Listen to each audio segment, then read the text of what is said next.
Chapter 529. Mr. Qiguan, we've really tried our best. The troops who were charging behind Jiang Pengji watched as their lord left in a cloud of dust. They could only eat dirt at the back. One could imagine the despair in their hearts. Qiguan Rang was left behind in Jiaoping district. He secretly instructed many troops to keep a close eye on their lord and not let her be too reckless. Even a few strategists could not stop their lord. How could a group of small soldiers like them keep a close eye on her? Killing could make people lose all rationality. The troops behind them were in high spirits. Only a few hundred of them could chase after thousands of members of the Xueqi army and kill them. The latter only cared about fleeing in all directions. They could not organize any effective defense. No matter how the leaders threatened them, the members of the Xueqi army only cared about running for their lives. Jiang Pengji looked at their performance and snorted contemptuously. Her hands did not stop moving. After killing for a while, there were hundreds of corpses along the way. White's fur was already scarlet. Jiang Pengji then shouted loudly. Maolin district has already been conquered. You'll be throwing your lives away if you run back. Those who surrender will not be killed. Those who resist will be killed without mercy. What? Maolin district has already been conquered? Under the influence of the environment, the leaders of the Xueqi army also knew that the situation was hopeless. If they did not escape, they would die. They broke into a run, but they did not expect that their old nest had already been destroyed. They were still thinking of going back to regroup and take revenge in the future. Now that they had lost their territory and foundation, how could they make a comeback? Disheartened, many members of the Xueqi army gave up on escaping and resisting. There were still some who chose to continue struggling. At that moment, the members of the Xueqi army who were running at the front heard a faint battle cry. They took a closer look and saw that the enemy troops were also charging towards them. There was a blockade in front and pursuers behind. The members of the Xueqi army could not escape even if they had wings. In the blink of an eye, a glaring silver light flashed before their eyes. There was only a red bloodstain left between their brows.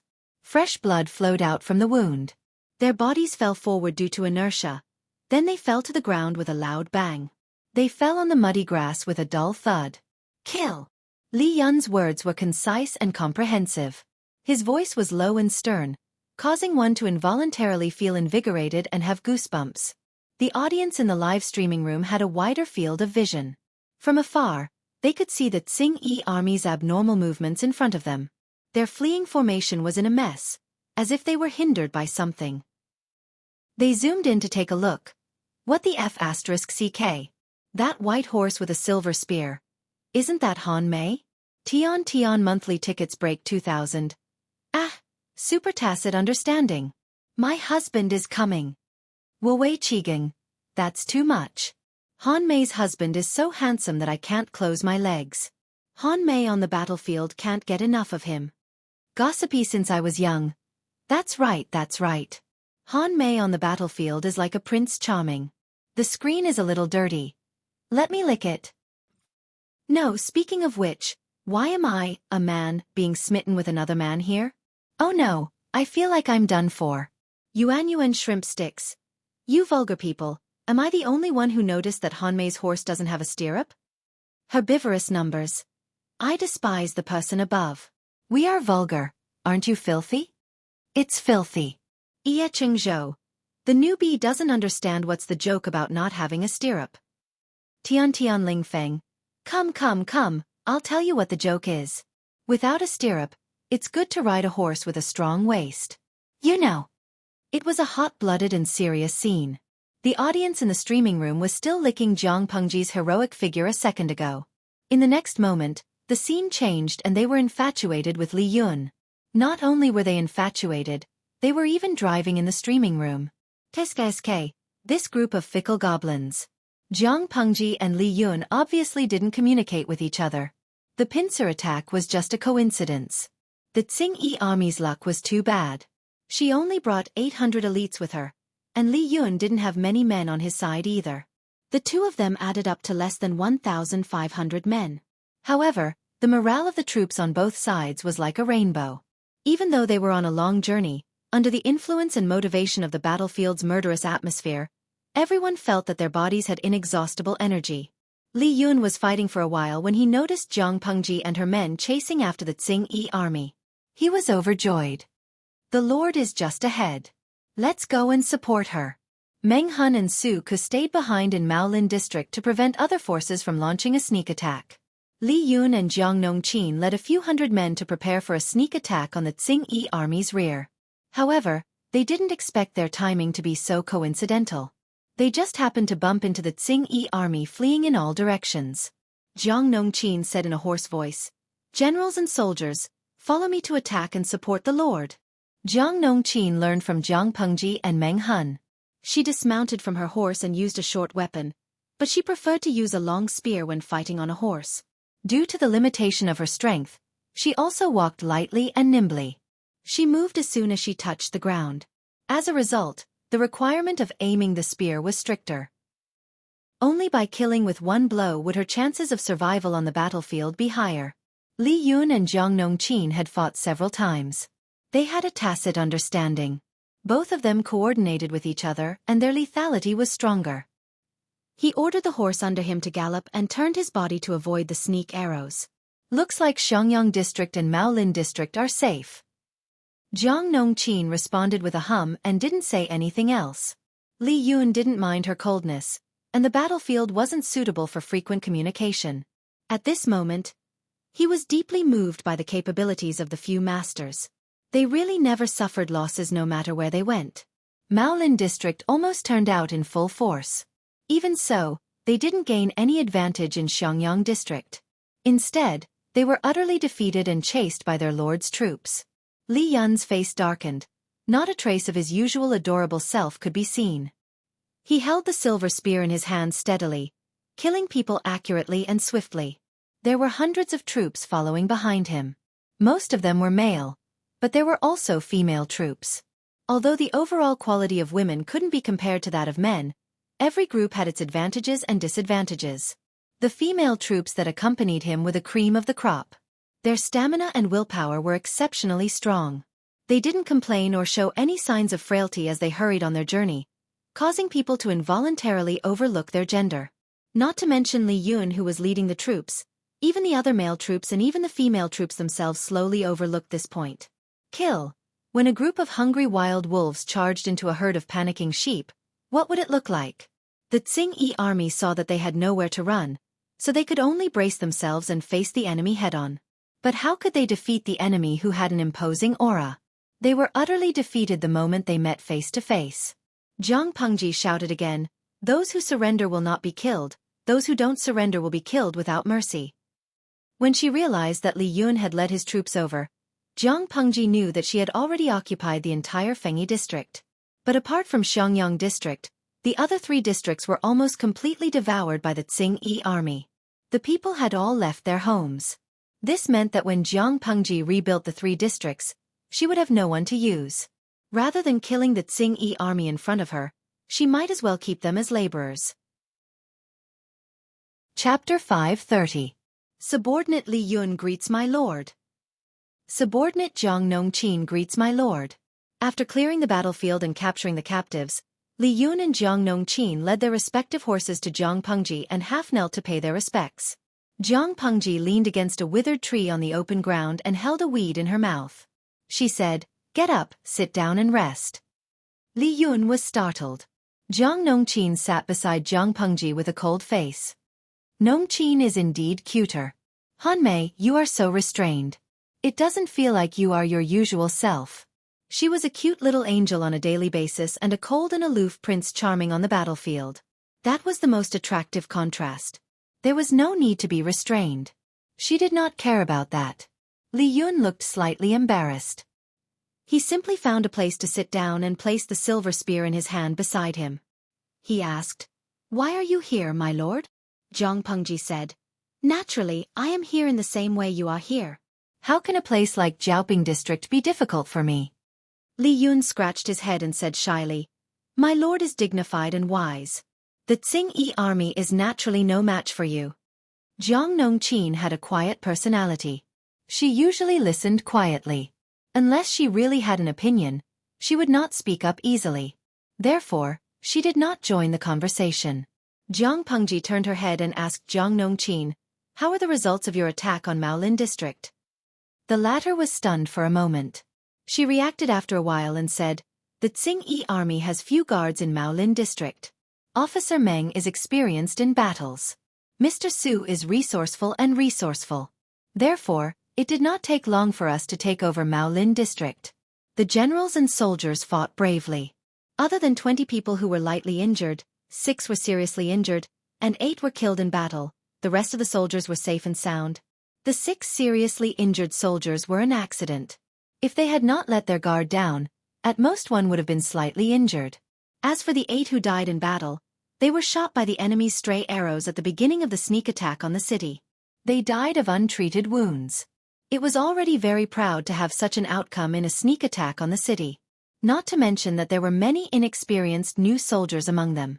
There were also female soldiers who were purely holding them back in the eyes of others. Of course, only the soldiers participating in the battle could judge whether or not they were holding them back. Outsiders had no right or qualification to comment. Take care of the injured soldiers, and let the souls of the fallen warriors return to their homeland. Have their corpses been properly disposed of? Although the casualties were small, they were still there. The dead could not be resurrected, but she could make up for the families of the living and the dead. It was a form of comfort and compensation. Jiang Nongqin secretly glanced at Li Yun. His expression was natural and he was not displeased by Jiang Pengji's cold treatment. She calmed down and continued, "Rest assured, my lord.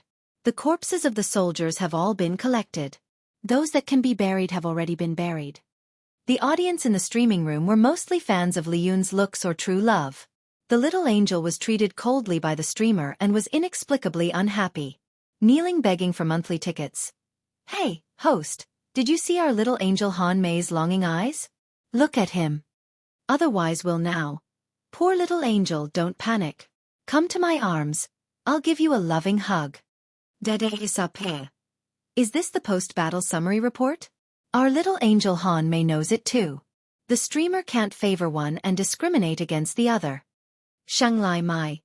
Don't panic. Han Mei is not a narrow-minded person. Why would he feel wronged?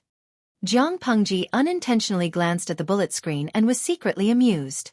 She continued to ask Nongqin about the arrangements in Maolin district and sent a bullet screen to explain so that Han Mei's fan club would not continue to lash out at her and say that she bullied their husband. Host V. Han Mei is the deputy captain of the Vanguard Battalion.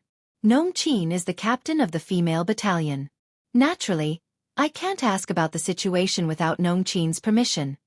Jiang Pengji liked to do whatever she wanted, but it did not mean that she would let her guard down when it came to certain matters of principle. The military camp was a place with clear hierarchy and strict discipline. Her attitude would affect their status among the soldiers. If she treated Jiang Nongqin coldly, it would give the soldiers the misconception that she, the captain, was inferior to the deputy captain. Unintentionally, it would weaken Nongqin's prestige among the soldiers. Even if the weakening was very slight, Jiang Pengji did not want that to happen. Alright, since the streamer had explained, the audience in the streaming room also expressed their understanding. They turned around and showered gifts. The accompanying comments were, "Touch my little angel. Little angel is not sad.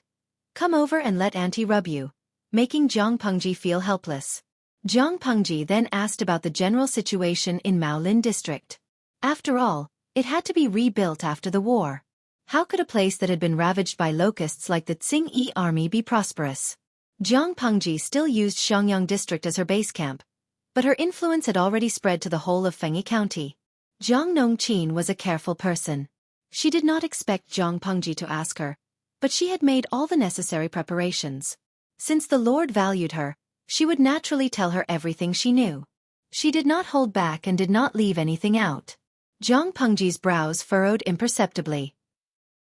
If the financial situation of the 3 districts was ranked, Chungan district was the poorest, followed by Maolin district, and Jiaoping district was in the best condition. However, the situation of population loss in the 3 districts was similar. It was not to say that 9 out of 10 houses were empty, but it was sparsely populated. Forget it, rebuilding is not something that can be done in a day. Although there are fewer people, it is not a ghost town. The captives of the Tsing-Yi army can be used as laborers, which can relieve a lot of pressure. I'll ask Xiaoyu and the rest to put up notices to recruit laborers and slowly rebuild the 3 districts. There were benefits to having fewer people. Many houses and lands had become ownerless. She could use them to her heart's content to seek benefits. The larger Jiang Pengji's territory was, the stronger her military force was. In the eyes of outsiders, her place was a paradise in a chaotic world. When the time came, it was unknown how many people and wealthy merchants would be attracted to seek refuge. Well, think about the houses in Xiangyang district. The prices had gone from being worthless to increasing every day. Recently, wealthy merchants had sent their servants to inquire. The land and house deeds were all in Jiang Pengji's hands. She was still unwilling to let them go. It was too much of a loss to sell them now. When Fengyi County was completely stabilized, these houses could only be sold at the proper price. However, her military force was only about 10,000 people. If they were spread out and scattered across the 4 districts, it was really a stretch. It was imperative to recruit soldiers and expand the military force. During the early stages of rebuilding, it was probably the most dangerous time for Jiang Pengji's power. The territory was too big and the military force was too scattered. If they were caught by the enemy, they might be overturned. However, she believed that her strategists were smart people. Even if she did not send any instructions, they would know what to do during this period of time. Facts prove that whether it was Jiaoping District's Qiguanrang, Chenggan District's Wei Ci, or Maolin District's Xueqi, they were all great teammates. Having just conquered the 3 districts, the 3 of them coincidentally recruited usable laborers. On the other hand, they had to think of a way to make the 1,000 or 2,000 troops look like 10,000 people.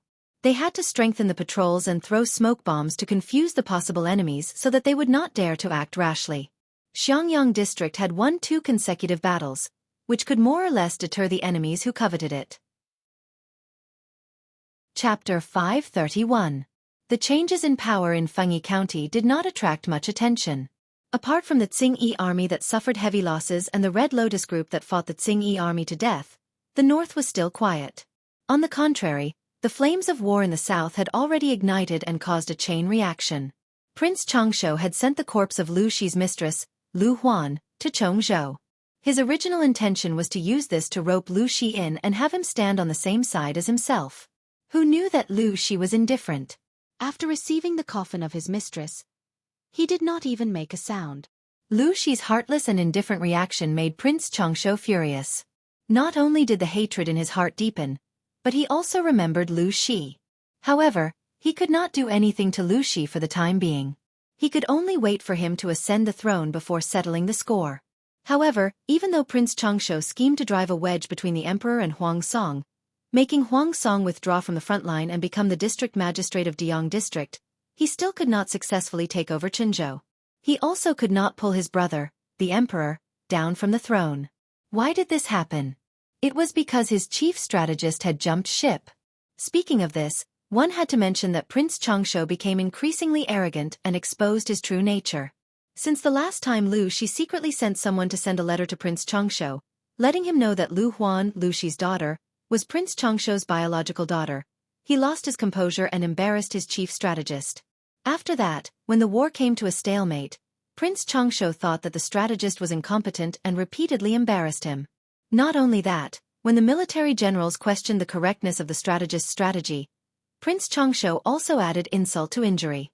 Thus, Prince Changshu completely offended the capable strategist in his camp. It was all right to offend an ordinary person. Anyway, ordinary people were not capable, so Prince Changshu was not afraid. However, he offended a petty and vengeful strategist. The key was that the strategist really had a brain, so it was awkward. Before the strategist jumped ship, he even schemed against Prince Changshu, causing him to make a major mistake in the battle to attack Qinzhou. His troops were severely depleted and his vitality was severely damaged. It was precisely because of this that the forces in Qinzhou who were in imminent danger were saved, allowing them to take a breather and counterattack. However, the strategist was smart. He did not expose himself before he did something bad and pushed the blame to others. Successfully shifting the blame to Prince Changshu, the strategist jumped ship and left. Prince Changshu was too ashamed to vent his anger on him. The facts proved that the strategist's approach was correct. Prince Changshu's front line failed. He was about to break through Qinzhou's defense line and deploy his troops to the new capital, But he made a huge mistake, causing half of his elite troops to be devoured by Qinzhou, causing him to suffer a great loss. In this short period of time, he could only look at Qinzhou helplessly, unable to deal a devastating blow to Qinzhou. After losing the battle, Prince Changshu thought of this adorable strategist and randomly sent a small soldier to call him over. The tent was empty. The strategist had already packed his bags and left. Before he left, he even left a letter. The content of the letter was naturally not something like, "I'm leaving you, heartless man. You've betrayed my trust, I don't want to be with you anymore," or something like that. Instead, it was a tearful complaint about his sick mother at home and that she would die soon. As a filial son, he wanted to go home to serve his mother and send her off. Reading this letter that was filled with sorrow and filial piety, Prince Changshu could not vent his anger no matter how angry he was, not to mention that he was the one in the wrong. He treated the strategist coldly and did not even know that the strategist's mother was seriously ill. Now that the strategist had left to be filial to his mother, Prince Changshu felt that he should send him some generous gifts to express his sincerity. At this moment, Prince Changshu still did not know that his strategist had not left temporarily. He had gone far away. Even his defeat at the front line was caused by the strategist. It was fine if he did not know the truth, but when he knew, he would probably have the urge to eat him alive. Prince Changshu did not think of chasing him back. Firstly, he would lose face. After losing the battle, he hurriedly went to find the strategist he had been cold to for a long time, as if he could not leave him. How could he put his face? Secondly, he had a lot of talents under him. Did he lack this one? Naturally, he did not lack one. Therefore, it was fine for him to be filial to his mother. When he returned after the filial piety, his status would be even lower. Prince Changshu casually threw the bamboo slip letter aside, then ordered his men to summon the other strategists to prepare to discuss the follow-up matters. What about the strategist who had quietly left for 3 days? He had already left with his page boy and half a carriage of books. These books were all copied by him using the bamboo paper provided by Prince Changshu. Although it was only half a carriage and could only hold 1 or 2 boxes, if it was made into bamboo slips, it would probably not even be enough to fill 20 carriages. Although Prince Changshu was not a good person, when he was good to people, he was really good. Knowing that this chief strategist liked to read, he tried his best to cater to his interests and gave him all kinds of precious books. This strategist also saw through Prince Changshu's nature. He knew that he would not be under Prince Changshu for long, so wouldn't he copy as much as he could? The page boy who was driving the carriage asked, "Sir, where are we going now?" The strategist studied in the carriage and said casually, "Anywhere is fine, but not in the south." The south was the battlefield between Prince Changshu and the Dongqing royal family. Now that Prince Changshu's vitality was greatly damaged, his original advantage was reduced to dust, causing the two forces to return to the starting line. They still had a lot to grind. If he continued to stay in the south, what if he accidentally encountered Prince Changshu's forces? Yes, the strategist's so-called old mother is seriously ill, was just an excuse. In fact, he did not even know who his biological mother was. He grew up with the help of his teachers. According to his teachers, his biological mother might be a prostitute, because he was found in that place. The swaddling clothes he was wrapped in were considered rich, unlike a child from a poor family. However, this was old history that did not need to be investigated. The strategist did not care at all. The page boy had a bitter face. He said while driving the carriage, "There has to be a place. We can't just run away in fear, can we? The world is so chaotic now. I heard that after Nanxing was destroyed, it was a mess. The feudal lords rose and Dongqing was also in chaos. It's easy to get into trouble if you run around blindly." The strategist lifted the curtain impatiently and said with a frown, "In the past, I've always said that I'm long-winded and meddlesome. Now that it's your turn to be in charge, why are you blaming me? I'll let you make the decision. You can run wherever you want to run?" The page boy's face grew bitter. How could there be such a stubborn and difficult teacher? After thinking for a while, he said, "Sir, didn't you admire that person called Huang?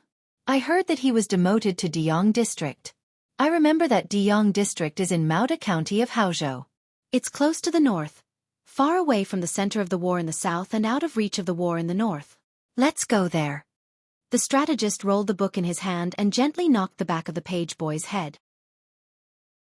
Chapter 532. This little boy servant of his was really petty. When the strategist was working for Prince Changsho's camp, he came up with a plan to trick Huang Song. Huang Song was probably extremely resentful towards this black pot that fell from the sky. If Huang Song knew that it was his idea and that he was the one who instigated Prince Changsho, how could he not bear a grudge? How was this going to seek refuge? It was clearly courting death. Although it was a critical remark, there was a hint of joy and amusement in his tone. One could tell that he was not angry at the boy servant's pettiness. The boy servant naturally understood his master's temper. He was even more certain that the other party would not be angry because of this and would even be eager to try. He said, "Sir, your strategy is unparalleled. If that Huang something is really as good as you say, he won't blame you." The strategist clicked his tongue and immediately entered the carriage. He leaned against the table and spoke lazily. "Up to you." The boy servant smiled and said, "All right, let's go to Deyong district now." Daily pitting master and servant against each other, January 1st, completed. Nowadays, the world was unstable and the people's hearts were in chaos. The knowledgeable people in the world were not optimistic about the Dongqing royal family or Prince Changsho. No matter who won, they would not be able to restore light to this chaotic world. They also did not have the ability or magnanimity to set things right. Since the fall of the Great Xia dynasty, the world was divided into 5 countries. The 5 countries had been established for a short period of time. Those celebrities could not be said to be patriotic at all. Since the world was muddy and unclear, a new world would be created and light would be restored. In this world, there were countless people who chased after fame and profit. As long as there was profit to be made, there would naturally be no shortage of people who chased after it. Some people wanted to support a wise ruler and leave his name in the annals of history, a good name that would last for 10,000 years. This strategist was no exception. Before Prince Changsho revealed his true nature, he indeed had the appearance of a wise ruler. To put it bluntly, he was good at acting. In addition, he was Prince Changsho of the Dongqing royal family. He had a fertile and vast fief and a strong army. He had a very strong capital to fight for the world. However, he was not a patient person and his acting skills were not refined to perfection. It did not take long before he revealed all his flaws. After seeing this person's true colors, the strategist did not want to assist such a terrible person. A good bird chose a tree to rest in and a virtuous minister chose a master to serve. If he could meet a suitable master, he would naturally do his best. If he met an unsuitable one, he would jump ship as soon as possible and find a suitable one. However, since they had worked together for a while, the strategist did not want to go against his old master for the time being. Under the setting sun, the carriage slowly drove toward Deyong district. He wanted to see if this capable Huang Song was really capable and how broad-minded he was. He cherished his life but liked to play with it. The boy servant knew his temperament very well. Otherwise, he would not have suggested that the two of them go to Deyong district. The further north they went, the more refugees there were. Barren fields, starving people, dilapidated ruins. Everything impacted the duo's eyes. However, the strategist had seen many things, and he had a cold personality, so he did not reveal any complicated expressions. On the other hand, the errand boy was still somewhat innocent and kind. When he saw the numb refugees or the crying children, he sighed with emotion. However, he remembered his identity and did not give them any food or money. In fact, he did not even stay for long. When one was outside and the world was so chaotic, kindness sometimes could not be exchanged for gratitude. It might even lead to killing intent. For safety's sake, the errand boy used a skinny old horse to drive the carriage. He changed his clothes into old clothes with many patches, and the carriage that the strategist sat in was also changed into a dusty old carriage. However, the interior of the carriage was more comfortable and clean. With such a combination, as long as they did not encounter refugees who were driven to a dead end, they would generally be fine. The strategist merely raised his eyebrows at this arrangement and did not comment on it. The errand boy took care of his daily life and had always been reliable and considerate. He washed, cooked, sewed, drove, repaired, and survived in the wild. As long as he had this little errand boy with him, he did not have to worry about his life being uncomfortable. Even if he was thrown on an uninhabited deserted island, he would still be able to live comfortably. "Sir, in this current world, when do you think it will be peaceful?" The errand boy was still in his 20s. His hair was tied up in a small bun. Coupled with his chubby little face, he looked even younger. The strategist answered without raising his head. I'm not a god. How would I know these things? The errand boy said, but aren't you determined to assist a wise ruler to help the common people in the world? The person you chose should be able to do this. The strategist bought this errand boy from a starving refugee for only a dozen copper coins. It was originally just a moment of kindness, but he did not expect the errand boy to have a pure heart and was very grateful to others. The strategist simply raised him as a younger brother. However, it seemed that he had raised him too much, causing the errand boy to have extra confidence and admiration for him. Who knows? Maybe a few years, maybe a few decades. Maybe when I'm in the coffin, the world will still be chaotic. The carriage was pulled by an old horse, so it naturally could not be fast. They could only travel slowly. After traveling for a few days, the master and servant ordered a big bowl of tea in a shabby tea house. Some tea leaves floated on the muddy water, and the taste of the tea was quite touching. However, the strategist drank it without a frown. Instead, the errand boy complained that he had been wronged. The master and servant dressed low-key, looking like a poor family. While they were drinking tea, they heard someone talking about Xueqi County. Have you heard that the damned Xueqi bastards in Xueqi County have been chased out? Who is so powerful? I heard that even the county chief of Xueqi County wagged his tail at the Xueqi army. Someone actually chased them out. I heard that it's the district magistrate of Xueqi County, called Lu Shi. I heard that Xueqi County was once the territory of the Xueqi army. But didn't the government make Lu Shi a district magistrate? Last year, he directly led his men to beat up the bastards in Xueqi County, and even incorporated them into his army. The North suffered from the torment of the Xueqi army and the Red Lotus group. Many people left their homes and fled to the south. Although there was also a war in the south, they still cared about their reputation and would not be as reckless and violent as the two bandits. Coincidentally, there were also refugees who escaped from Xueqi County in the tea house. When they heard the news about their hometown, they could not help but ask. Then, what about Xueqi district? I escaped from Xueqi district. Were the Xueqi bastards there also beaten up? The person who told the news said, they have already been beaten up. Xueqi district has now been taken back by the district magistrate Lu Shi. The commoner was overjoyed when he heard that, but he immediately hesitated. It was not easy for him to escape from Xueqi district. Who knew what would happen in the future? If he went back rashly, he might even lose his life. Someone saw through his thoughts and said, Tisk, you're hesitating.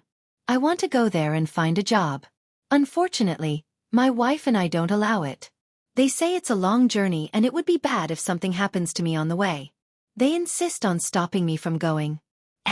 Why? It's good to stay here. Although this place was poor, at least there was no war. At most, the place was a little remote and life was a little tough.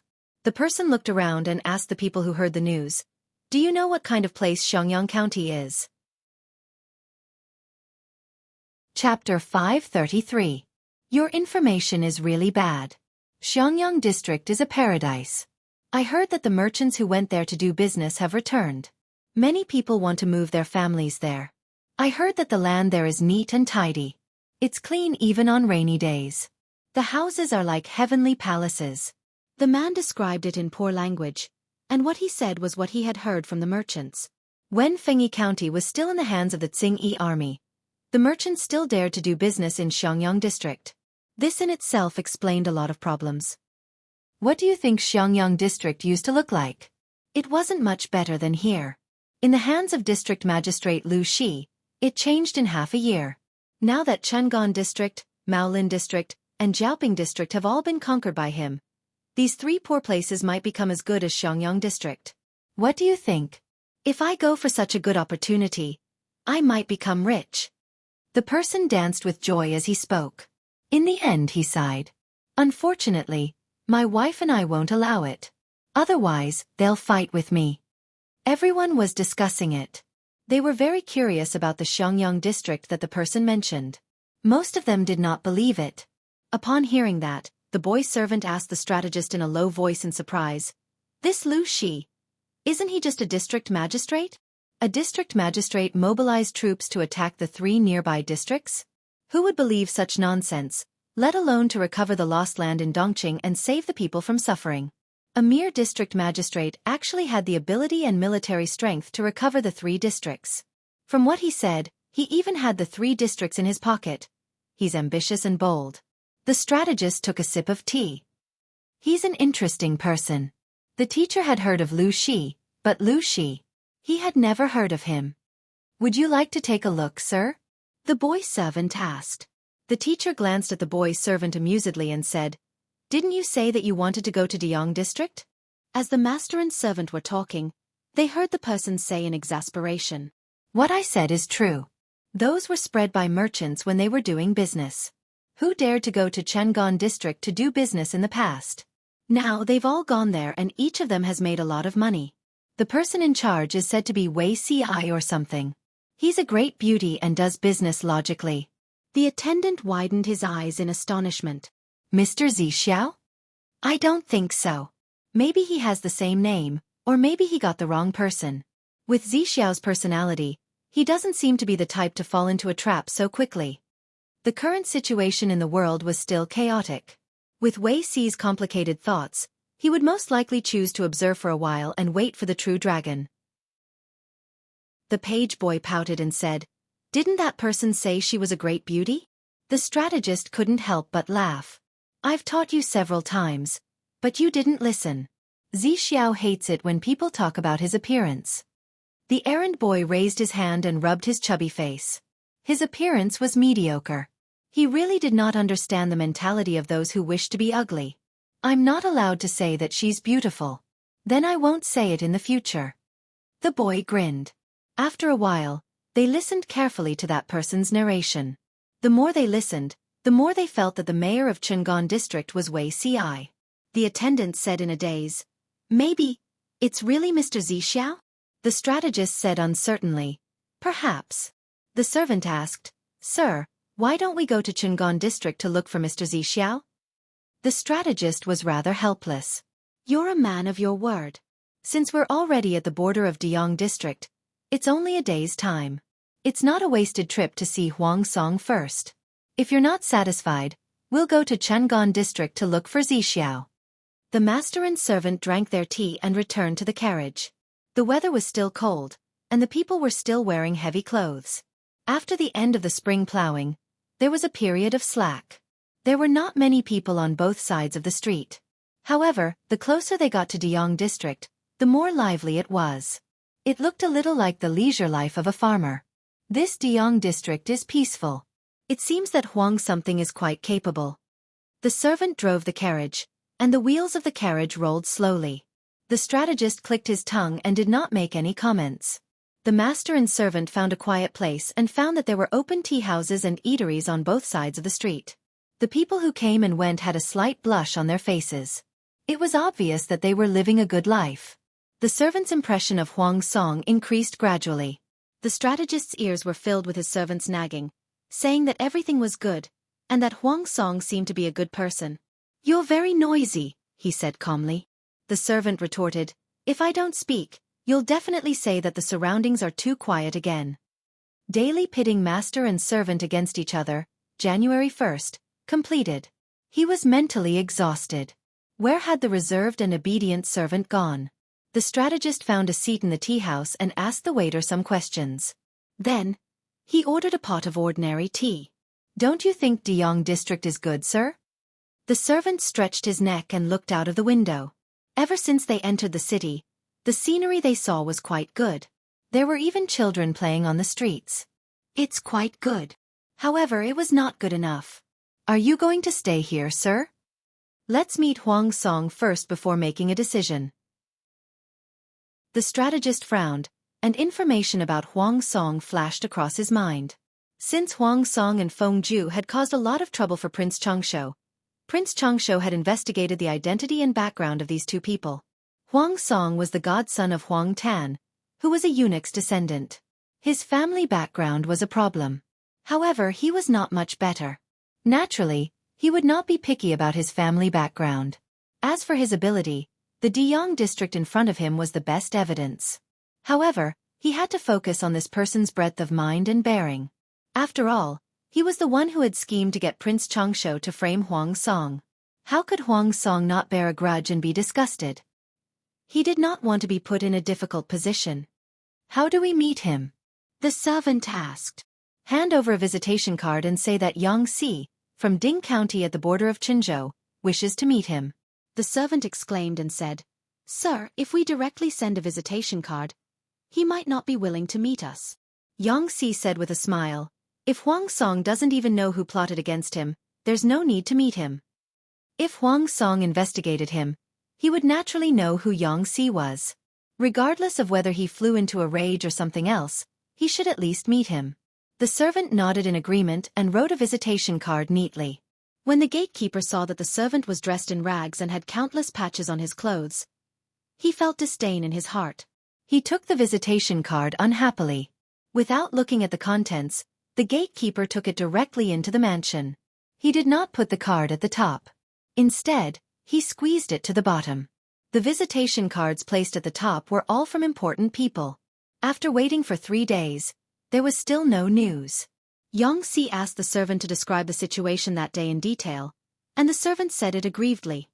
How would he pay attention to you when you were wearing a set of patched clothes? I'm afraid this card won't even reach that person's table. Forget it, forget it. If we can't meet, then we can't meet. Pack up. Let's set off to find Zixiao. That person still owes your master a few strings of money. He hasn't paid for a few years. This time we must get it back. Yang Si did not have any reluctance to leave, so he asked the servant to pack up and leave. The servant pulled the rug from under his feet. It's not that Mr. Zixiao owes you. It's clearly that you compounded the interest, from a penny of buns to a few strings of money. Yang Si turned his head and scolded him softly. No one will think you're mute if you don't speak. After the master and servant had been on the road for half a day, Feng Ju, who was already crazy busy, inadvertently flipped through the pile of visitation cards on Huang Song's table. Chapter 534. Seeing this visitation card, Feng Ju's heart surged with ecstasy. Ever since he suffered a loss at the hands of Prince Changsho, both he and Huang Song had noticed Prince Changsho's chief strategist, Yang Si. Yang Si was not well known. After all, to become an official or a scholar in Dongqing, there was a requirement for one's family background. People like Yang Si naturally belonged to the lower class. Therefore, Prince Changsho recruited him, which was why Yang Si went to him and was put in an important position. Unfortunately, Prince Changsho was not a wise ruler after all. Yang Si was soon given the cold shoulder. Feng Ju did not expect Yang Si's visitation card to appear on Huang Song's table. This meant that Yang Si had already left Prince Changsho and was currently without a master. If his lord, Huang Song, could recruit this person, it would be like adding wings to a tiger, and his foundation would be stronger. Although Deyang district had not experienced war, this small county also had its own ecological circle. The forces between them were complicated. Huang Song had indeed put in a lot of effort to completely control these and become the veritable magistrate of Deyang district. As soon as the situation stabilized, Feng Ju sent letters to his former classmates and friends. Now, there were already many replies with good news. Unfortunately, they had not come over yet. There were too few people who could be used in Deyang district. Now that Yang Si had come, and he was a genuine talent, how could Feng Ju not be happy? No one would complain about having too many talents, let alone Yang Si, who was a top-notch talent in a certain field. Feng Ju calmed himself down and quickly sent someone to invite Huang Song over. On the other hand, he carefully asked the concierge, "Do you know where the person who sent this visitation card lives?" Feng Ju glanced at the handwriting on the visitation card. It was well written and did not seem to have been written by a treacherous person like Yang Si. He thought about it and reckoned that this visitation card should have been written by Yang Si's boy servant on his behalf. The concierge glanced at the visitation card and was startled. He looked a little embarrassed and kept dodging Feng Ju's gaze. Feng Ju frowned and realized that there might be a twist in this. His heart skipped a beat, and he had an ominous premonition. He quickly asked, "Wait, how many days ago was this visitation card sent? Or, did you do something disrespectful to him?" How could the gatekeeper endure Feng Ju's increasingly imposing manner? He was so scared that he quickly waved his hands, but he couldn't say anything useful. The more Feng Ju looked, the more he felt that things were getting worse. He slammed his palm on the table, making a thunderous sound that made the gatekeeper's heart tremble. He said, "Tell me the truth, don't hide anything." The gatekeeper was so scared that he was trembling all over. Cold sweat flowed down his back in no time, drenching his clothes. He closed his eyes and accepted his fate. This card was sent here 3 days ago. I didn't disrespect that person. 3 days ago? Feng Ju widened his eyes and stared at the gatekeeper. His heart was burning with anger, and his right hand was clenched into a fist to prevent himself from losing his composure. "Tell me everything that happened that day in detail, word for word. Otherwise, you know the consequences." Feng Ju suppressed the raging anger in his heart and said to the gatekeeper, "Do you know what a big mistake you've made? I hope I can make up for my mistakes. Otherwise..." In fact, even if the gatekeeper didn't say it in detail, Feng Ju could guess some of it. He was just flipping through the visitation card out of boredom. This card was placed at the bottom, but according to Huang Song's serious attitude in dealing with official affairs, it was impossible for him to pile up official duties. The only possibility was that the gatekeeper had made the decision to place this visitation card at the bottom. The gatekeeper knelt on the ground. When had he ever seen Feng Ju speak so harshly? In the past, this noble young master had always been gentle and dignified, with a lazy smile on his face. He treated people very well and didn't put on airs.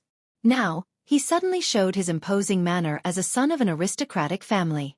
The gatekeeper was so frightened that he naturally said whatever he wanted to say. As soon as he finished speaking, Huang Song came in from the outside sleepily. Seeing the gatekeeper kneeling on the ground and trembling like a sieve, Feng Ju was still angry. He said, "Brother Ju, what big mistake did this little gatekeeper make to make you so angry? Don't be angry, I'll settle the score for you." Even though Feng Ju was full of anger, in the face of Huang Song's mischievous attitude, he suddenly couldn't get angry. He threw the visitation card in his hand into Huang Song's arms, pointed to the gatekeeper and said, "Take a look yourself. This wicked servant has ruined a lot of things." Huang Song was surprised. He had known Feng Ju for so long, and this person had rarely been angry. Once he was really angry, it was definitely not a small matter. Thinking of this, Huang Song quickly opened the visitation card. When he saw the name inscribed, his whole face twitched. The culprit who had once pulled him down from the position of colonel had actually come to send a visitation card? This feeling was really dreamy. However, Huang Song immediately realized that this was a good opportunity to recruit talents. Although he had many useful people under him, most of them were relatively mediocre, and top-notch talents were still scarce. Feng Ju had already written to his classmates and friends, but only a few of them replied affirmatively. Most of the others were taking a wait-and-see attitude. Of those who were willing to come, which one of them didn't come because of Feng Ju, Huang Song's favor of saving people during the earthquake in Dongqing, and the good reputation he had accumulated during the battle in Qinzhou? Otherwise, based on Huang Song's background alone, why would those nobles pay any attention to him? It wasn't that they looked down on Huang Song because of his background, it was just that Huang Song wasn't strong enough for people to ignore his background. Feng Ju's social skills were very strong. He had made a lot of friends when he was studying in the academy, and they maintained correspondence all year round. Therefore, Feng Ju could bring a group of capable talents to Huang Song.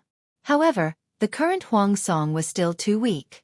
If he was a little stronger, the number of people he could persuade would at least double. This Yang Si was the first talent who took the initiative to come to him. It was of great significance. Huang Song quickly asked the gatekeeper, "Where's the person who sent the visitation card?" The gatekeeper said with a bitter face, "I only know that they are staying at a guest house in the city, but it's been 3 days. I don't know if they're still there." 3 days had passed? Huang Song looked at the visitation card in surprise, then looked at the gatekeeper, and then looked at Feng Ju who was still angry. Well, he could understand why Feng Ju was so angry. Feng Ju's temper was still good, and he always maintained the reserved demeanor of a son of an aristocratic family. If it were Huang Song, he would have kicked the gatekeeper to vent his anger. In fact, he did do that, but he controlled the strength of his kick and did not kick the gatekeeper too hard. Lead the way. Although 3 days had passed, if they were lucky, the person hadn't left angrily yet. However, when they rushed to the guest house, the news they received was that the person had left the city at daybreak. "It's only been half a day, we can still catch up." Feng Ju resisted the urge to vomit blood. This gatekeeper was really tireless. Huang Song was also impatient. He took the reins handed to him by a servant, turned around, and got on the horse, ready to give chase. Feng Ju looked at the back of Huang Song's horse, and he felt like he was about to collapse. The talent who came to him was actually pushed away just like that.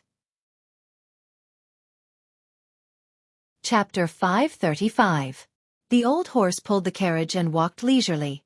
1 step, 2 steps, 1 step, 2 steps. The pace was so slow that it made one sleepy.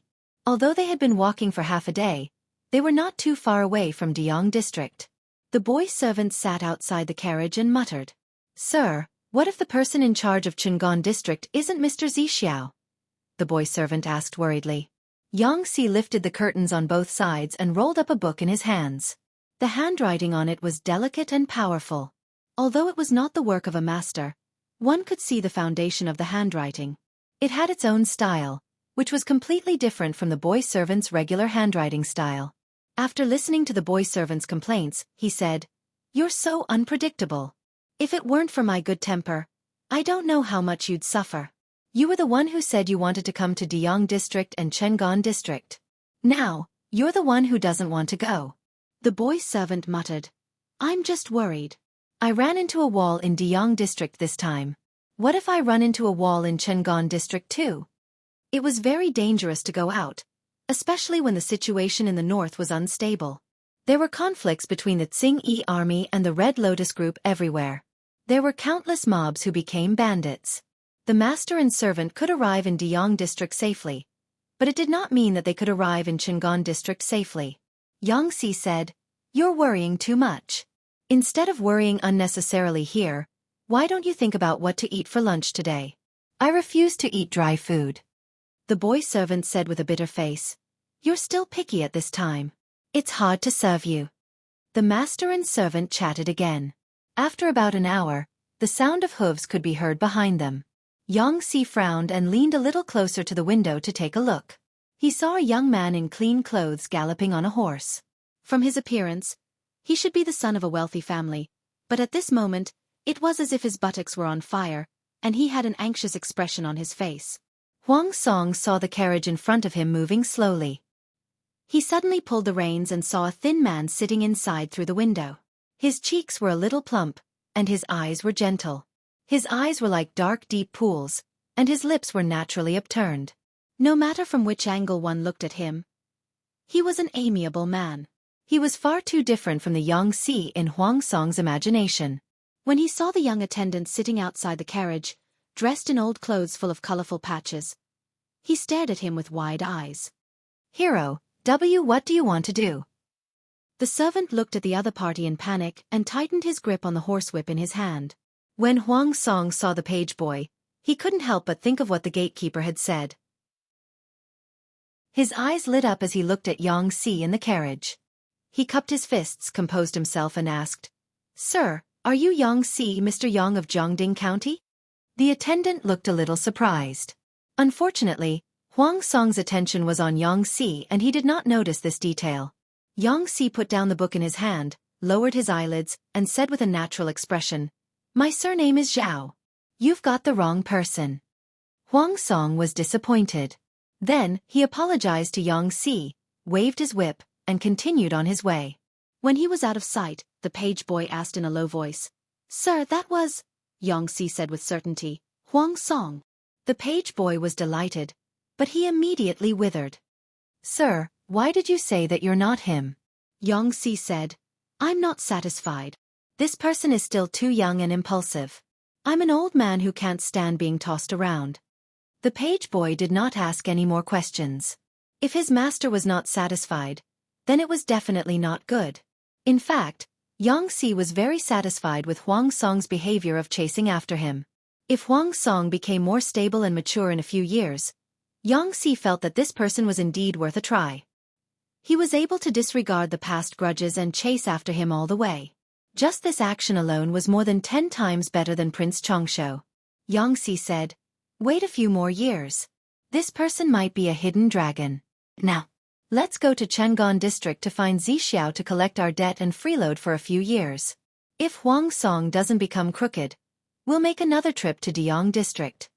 Even if he left the mountain to look for a wise master, this was also about timing. He was indeed very satisfied with Huang's song. However, the timing was not right now. Naturally, Yangxi would not go back to him. The page boy was almost confused by his master, but he only needed to follow orders. Huang Song rode the horse and searched for an entire afternoon. There was no one who matched Yangxi and his servant on the road. When he thought about it again, he was immediately annoyed. That pair of master and servant was definitely Yangxi and his servant.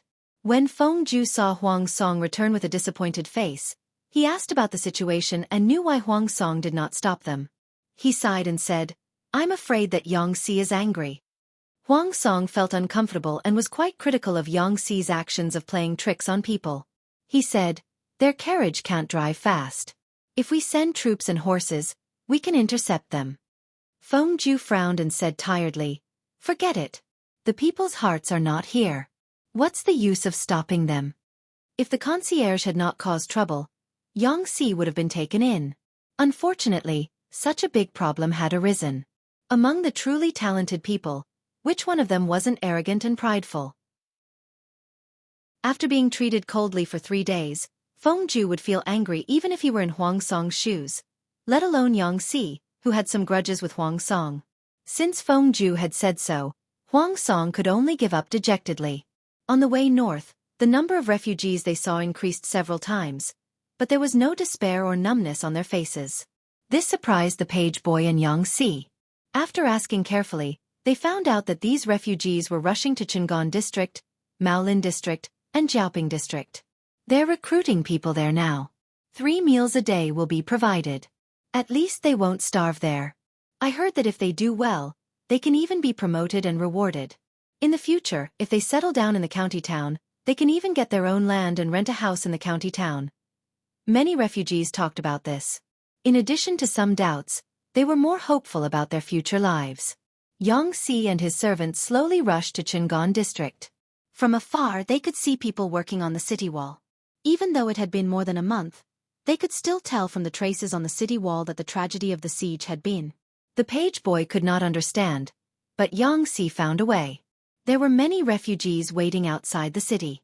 There were 2 roads to enter the city. One was for the people in the city to enter and exit, and the other was for the refugees.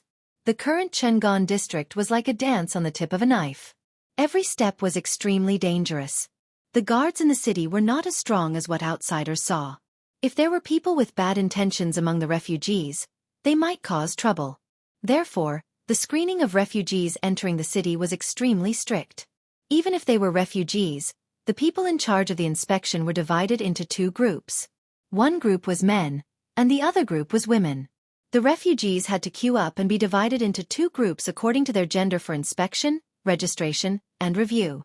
The page boy did not go to the group of refugees. Instead, he went to the tall city gate that was wide open. As expected, they were stopped. The page boy said, "My teacher and I are not refugees. We're here to look for someone." The guards at the city gate asked, "Looking for someone?" The page boy said politely, "The manager of Chang'an district, Wei Ci, Mr. Wei Zixiao." Chapter 536. Chang'an district was severely short of manpower. The guards at the city gates were all rotated between the male and female battalions. The guard who came forward to inquire was a female soldier. The attendant was a little slow to realize the gender of the guard, and he looked a little helpless. There was something wrong with Chang'an district. Why would they let a woman guard the city gate and let her be exposed to the elements? The female soldier did not know what the other party was thinking. She saw that the page boy was wearing old clothes that were full of patches. The horse that was pulling the carriage was an old horse that looked like it was about to die. The horse walked slowly and the carriage was shabby and simple. They must have suffered a lot in Chang'an district. The female soldier felt a bit of pity and asked with a gentler voice, "Are you here to find Mr. Wei?" Seeing that the female soldier had a good attitude, the servant felt relieved. It was good that he could communicate. He was afraid that he would meet someone who looked down on him. "My master's surname is Yang, and his name is Si.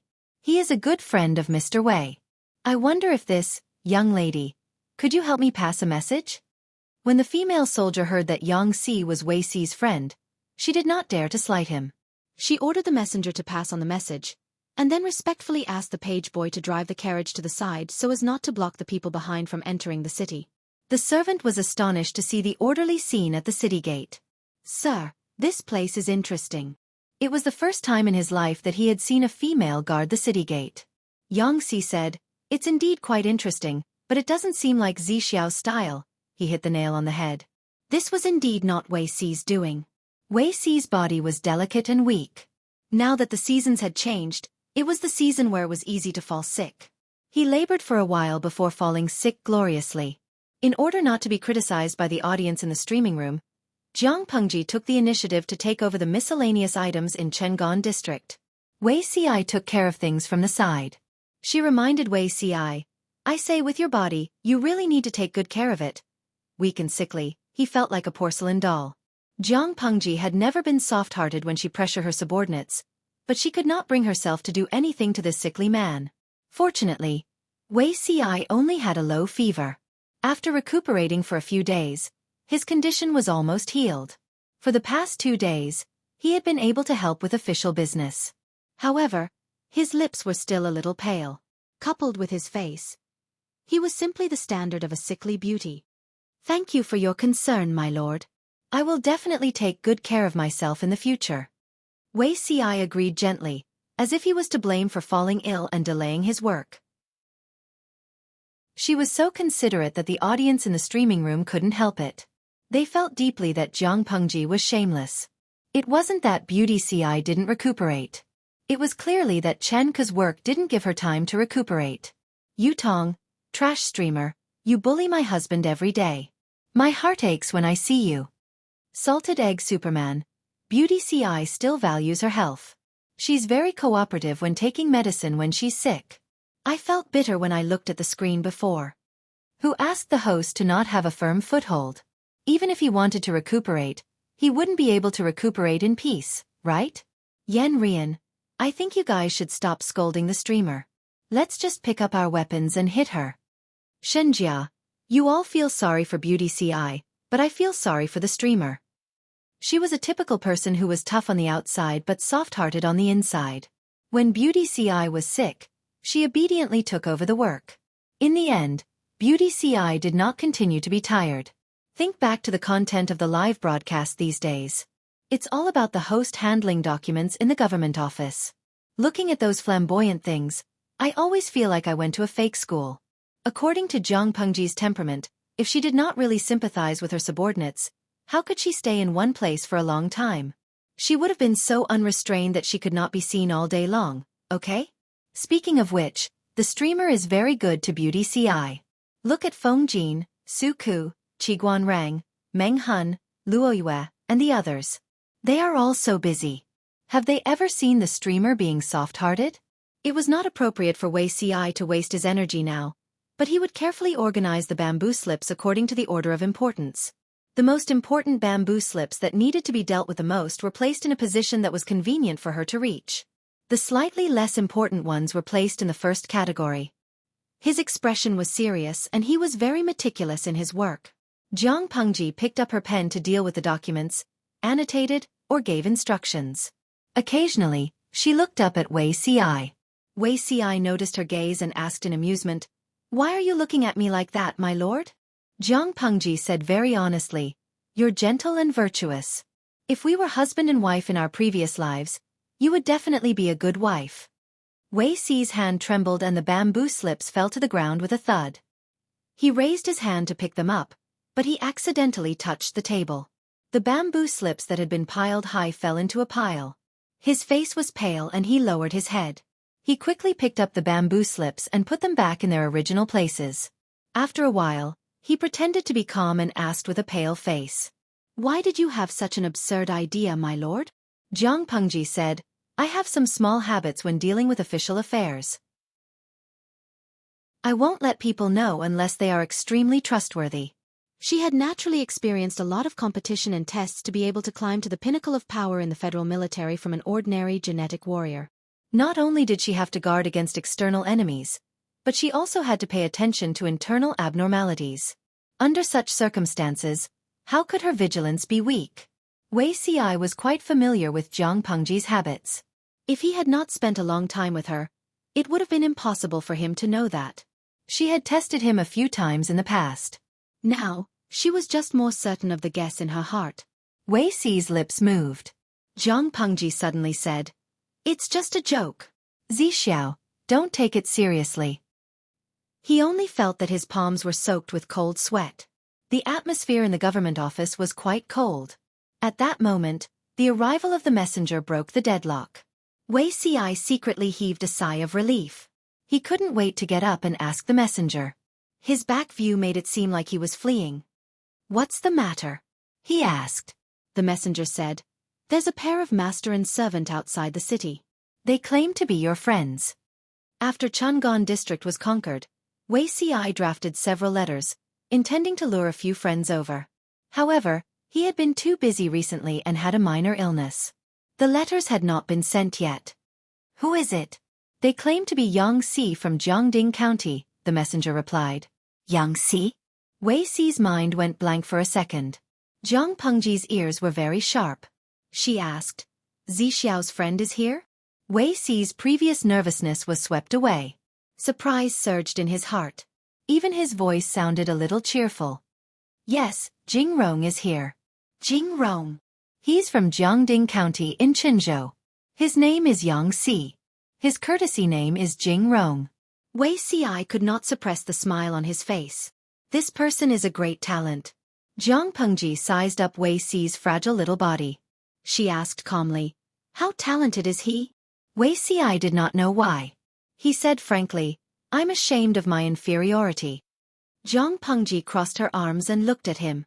She said, "I think Zixiao is better than anyone else." Wei Xi was speechless. Seeing that Jiang Pengji had returned to the table, Wei Xi was surprised. "My lord, aren't you going to take a look with me?" "They're here to look for you, not me. Why should I join in the fun? It might cause a misunderstanding." Chapter 537. Wei Xi said, "I didn't think this through. Please wait for a moment, my lord. I'll go and welcome Jing Rong. Go and come back early." Jiang Pengji buried her head in the table. The tall pile of bamboo slips and documents drowned her figure. The messenger traveled quickly and the news was not delayed. Yang Si and his servant did not wait long outside the city. When Wei Xi arrived at the city gate, he saw Yang Si sitting on the edge of the carriage, looking at the refugees in the queue with interest. "Jing Rong, is it really you?" Hearing the familiar voice, Yang Si turned his head and saw his friend in heavy clothes. It made him feel hot just by looking at him. Yang Si smiled and stepped on the stool to get out of the carriage. The two bowed in greeting. "Zixiao, I'm here to seek shelter with you. I hope you can take me in for a while." Wei Xi was delighted. The smile on his face became brighter and more sincere. He hurriedly joked, "You and I are close friends. There's no need to stand on ceremony. Not to mention for a while, even if you're here for 30 to 50 years, I won't chase you out." A few female soldiers who were paying attention to the conversation secretly exchanged glances. They thought it was fake, but they didn't expect Yang Si to be Wei Xi's friend. Listening to the conversation between the two, the female soldiers revealed a meaningful look that said, "You know what I know." Yang Si said bluntly, "Wei Zixiao, what you said is fake. If you're here for 30 to 50 years, won't your future sister-in-law turn the world upside down?" Nowadays, men were prevalent in the world. For the sake of family harmony, many men who were close to each other would consciously keep their distance. Otherwise, it might cause misunderstandings like the female soldiers. Other than facing Jiang Pengji, Wei Xi was quite open in front of his friends, especially people like Yang Si who were not serious. He replied with a smile, "To be able to have a friend like Jing Rong, even if I'm not married for 30 to 50 years, what's the harm?" Yang Si suddenly stopped smiling and shook his sleeves. "I haven't seen you for a few years. You're getting more and more shameless. How can you say such things?" Wei Xi glanced sideways. "I'm not as shameless as Jing Rong." A beauty's every movement and frown were full of charm. Yang Si felt that he couldn't stand it. The boy servant beside him looked at Wei Xi's face with infatuation. Seeing this, Yang Si secretly hit the boy's servant on the back of his head. Wei Si was beautiful, but he was also black-hearted. Wasn't he afraid of being secretly plotted against by him? The two of them chatted for a while before Wei Si took the initiative to welcome Yang Si into the city. His attitude was warm and thoughtful, which made Yang Si nervous. He had no choice but to be tense. How many years had he known Wei Si? Once this fellow smiled like 100 flowers blooming, nothing good would come of it. The two of them were so intimate that the female soldiers guarding the gate quietly watched them leave. The page boy led the horse and followed behind them. The first female soldier said, "Is that person Sir's wife?" Female soldier B, "Why do I feel that Sir is more like my wife?" When he entered the inner city, there were very few people in the surroundings. The houses were dilapidated and damaged, and it was a desolate scene. Yang Si followed Wei Si for a while before he saw that someone was tearing down the ruins. The surface of the ground was dug full of potholes. He collected his thoughts and asked Wei Si seriously, "When I first heard that the chief of Chungan district was Zi Xiao, I thought it was just someone with the same name. After all, according to Zi Xiao's character, it was impossible for him to fall into the trap so early. The master you serve now is very ambitious." There was a faint smile on Wei Si's lips. Yes, no one can be more ambitious than her. Yang Si was puzzled. His eyes lingered on Wei Si's face. He felt that after not seeing him for a few years, they were no longer friends. Wei Si smiled and dispelled his doubts. "Jingrong should know my ambition. When I saw her, I knew that she could do it. She might be the only one who could do it. Since I've already met the right person, why should I care about whether the timing is right or not? A fine bird chooses a tree to nest in, and a virtuous minister chooses a master to serve." Since he had already met a capable person, he naturally had to seize the opportunity. Yang Si knew Wei Si's ambition. He said in astonishment, "You're actually serious? My heart is like a stone, it can't be changed." He was so serious that he couldn't be more serious.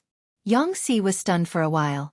He pointed at the scene of devastation and said, "That's it? Are you sure?" Wei Si said, "Within 3 months, Jingrong just needs to watch. Who knows if the ruins today will become an existence like the capital." The more he said so, the more curious Yang Si was. He said, "Just because of what you said, I have to freeload in your house for 3 to 4 months to see what this place can become." Wei Si smiled meaningfully. This was exactly what he wanted to hear. He could drag Zhang Ping, who was in the hermit clique who was obsessed with his wife Crane, into the water. Could he not deal with Yang Si? Zhang Ping was a person who didn't care about anything, but now he was ordered around until he was dizzy and disoriented. When he sent a letter a few days ago, he was still complaining that he hadn't had a good rest for a long time. Now he could sleep soundly as soon as his head touched the pillow. Yang Si was different from Zhang Ping. It was too easy to drag him into the water. Yang Si looked at Wei Si's smile and shivered involuntarily. He felt some goosebumps on his back. He said rudely, "Don't smile, I get scared looking at you." Wei Si listened and his smile grew. The pressure of the government office was basically piled on Jiang Pengji. Wei Si, a patient who had just recovered from a minor illness, did not need to do much work. There were not many places to live in the district, and it was a comprehensive renovation. Wei Si's residence was arranged to be in a house near the district headquarters. It was said that the previous owner of the house was a wealthy businessman. Later, his entire family was destroyed by the Tsing-Yi army. It was an ownerless property and was taken over by the public. Wei Si brought Yang Si and his servant into his house. He did not deliberately ask about their purpose in coming to Chungan district. It was just a normal visit. He understood Yang Si. This person's style of doing things or planning was like a poisonous snake. He was patient, dormant, and killed with one blow. However, no one was perfect.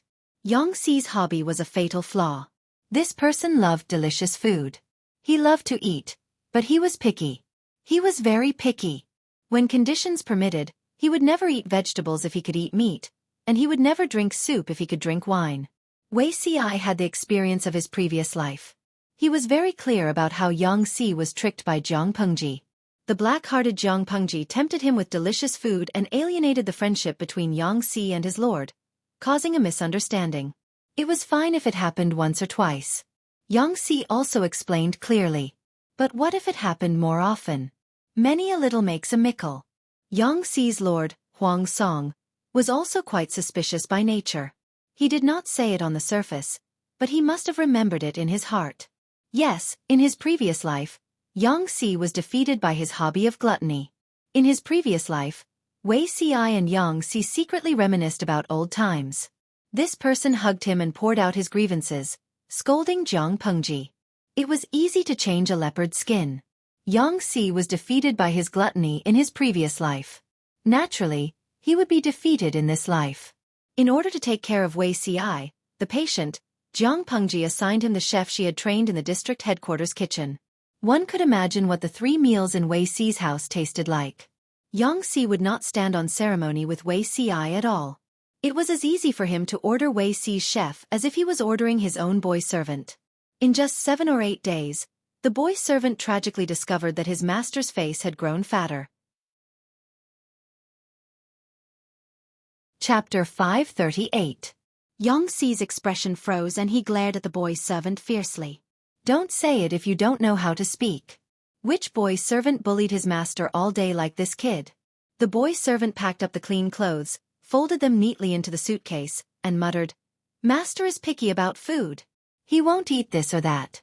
He won't stop until he gets what he wants to eat." "I don't have the skills of a chef." Yangtze was stunned and said matter-of-factly, "Then go and learn." The boy servant chuckled. "I also ate some.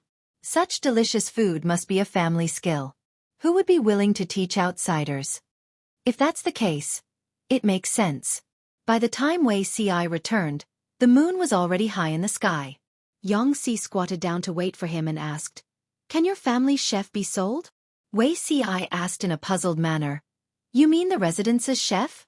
That person was specially rewarded by the Lord because she sympathized with Ci's health. As long as it was a reward, no matter if it was a person or an object, it had a special meaning and naturally could not be sold. Yangtze said, "Then can you let that chef teach my boy servant culinary skills? I'm afraid I'll starve to death if I get used to eating the food in your residence."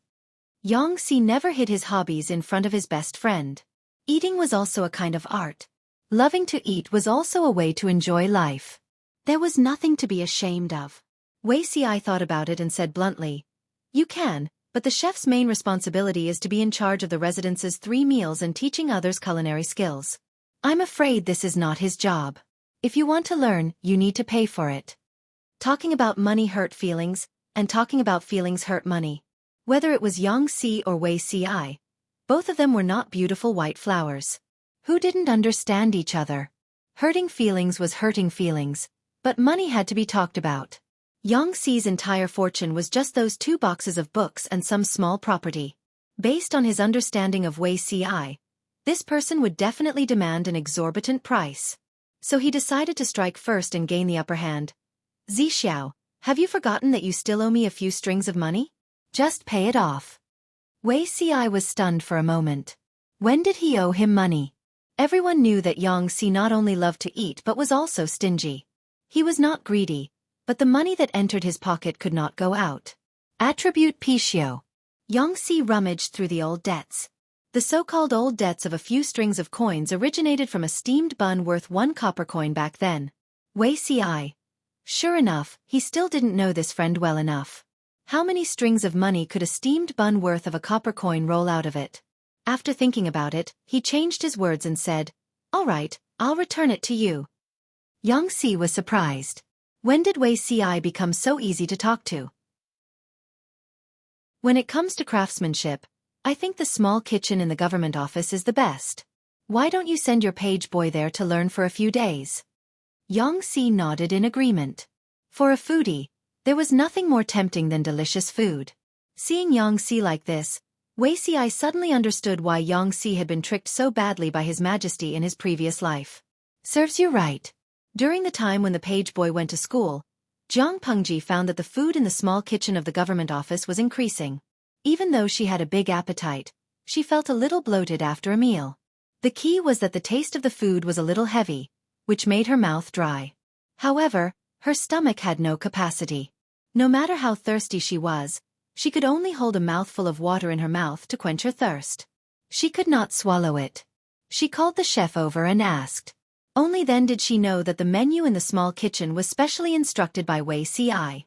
With this reason, Jiang Pengji waved her hand helplessly and sent the chef away. She said with a face full of affection, "Let him be." Just as Xueqi expected, the page boy showed off in front of Yang Si after learning a little, which aroused the gluttonous worm in Yang Si's stomach. When he was working the next day, Xueqi heard Yang Si waiting outside. He looked up at the sky and knew that Yang Si had come over at mealtime. It was also a unique skill to freeload in such an elegant and refined manner. Because she was busy with government affairs, Jiang Pengji basically stayed in the government office. She also ate there. There were only the two of them in the originally simple and crude government office. Today, a young man with a little baby fat suddenly appeared. Her eyes drifted away and she ate her own food, ignoring the other party.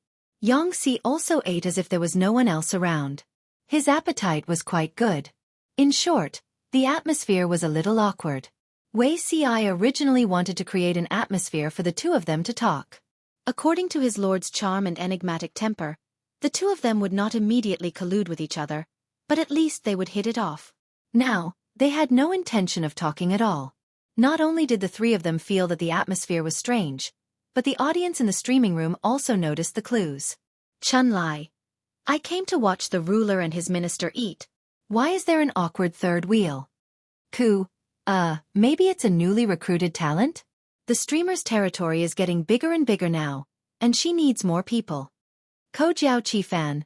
The atmosphere is obviously not right. It feels like the three of them are eating on their own. They don't even make eye contact. Jiang Pengji was under a seal that said, "My subordinate is sick and I have to help him work overtime." For the next few days, the scene of the live streaming was in the small government office. The audience in the streaming room was a little tired of watching. The 3 mealtimes every day were their only fun. Watching the streamer and beauty CI eat, many people could eat a few more bowls. After all, they were good-looking and had an appetite. Who could get used to the sudden appearance of a stranger? Yang Si. For the next few days, Yang Si came to the government office to report for meals. At first, it was just 1 meal a day, then 2 meals a day, and finally 3 meals a day plus various snacks. Jiang Pengji was tired of watching it. She directly said to Yang Si, "Why don't you stay? It's quite troublesome to report every day." This was the first sentence she said to Yang Si. Xueqi was shocked when he heard this. His right hand, which was holding the brush, drew a long line on the bamboo slip. No, what was the difference between his lord's words and throwing people away? Recruiting a strategist could not be like this. Especially for someone like Yang Si who was very sensitive about his self-esteem, such ambiguous words were a taboo. If this was said by a friend, it would at most be a joke. If it was said by a stranger, it would be very easy to be judged as mockery. Yang Si was a little unhappy at first, but when he looked up into Jiang Pengji's eyes, he realized that she did not mean to mock or disdain him. She was simply stating a fact. This discovery extinguished the flame that had just appeared in Yang Si's head. What if you don't want to? That's a pity. The food in the government office is only made from the materials that can be found around Fengyi County. It's poor in variety. Compared to delicacies, it's just the tip of the iceberg. Jiang Pengji continued, "Moreover, if you don't want to, remember to pay for the meals for the next few days." Was he bullying her strategist with compound interest? If he didn't agree, he would be in debt for the rest of his life. Yang Si continued to look at her. "And then," she said, "if you follow me, you can eat all over the world in the future. If you don't follow me, try to see if you can walk out of this door." Xueqi's heart was like dead ashes. With his lord's temperament, it was no wonder that the talents in her previous life were all captured. Chapter 539. Jin Tian Wuging. I've lived for a long time, but this is the first time I've seen someone recruit a strategist like this. Streamer, even if you want to court death, don't do it like this. If this gets out, how can you hire employees in the future? If you can't hire employees, who will work for you in the future? There's a limit to courting death. Yoguai, I'm thinking, if in the Romance of the Three Kingdoms, Liu Bei said to Zhuge that if you don't follow me, I won't let you go out of this door. Do you think there will still be a 3-way division of the world? Ha ha ha, I'm dying of laughter. The streamer has a unique style. Ishibuzen. Although I'm very surprised, this is really in line with the streamer's temperament. It's something she would say. However, strategists in ancient society all have their own pride. With such a threatening method, the other party might not be willing to submit, right?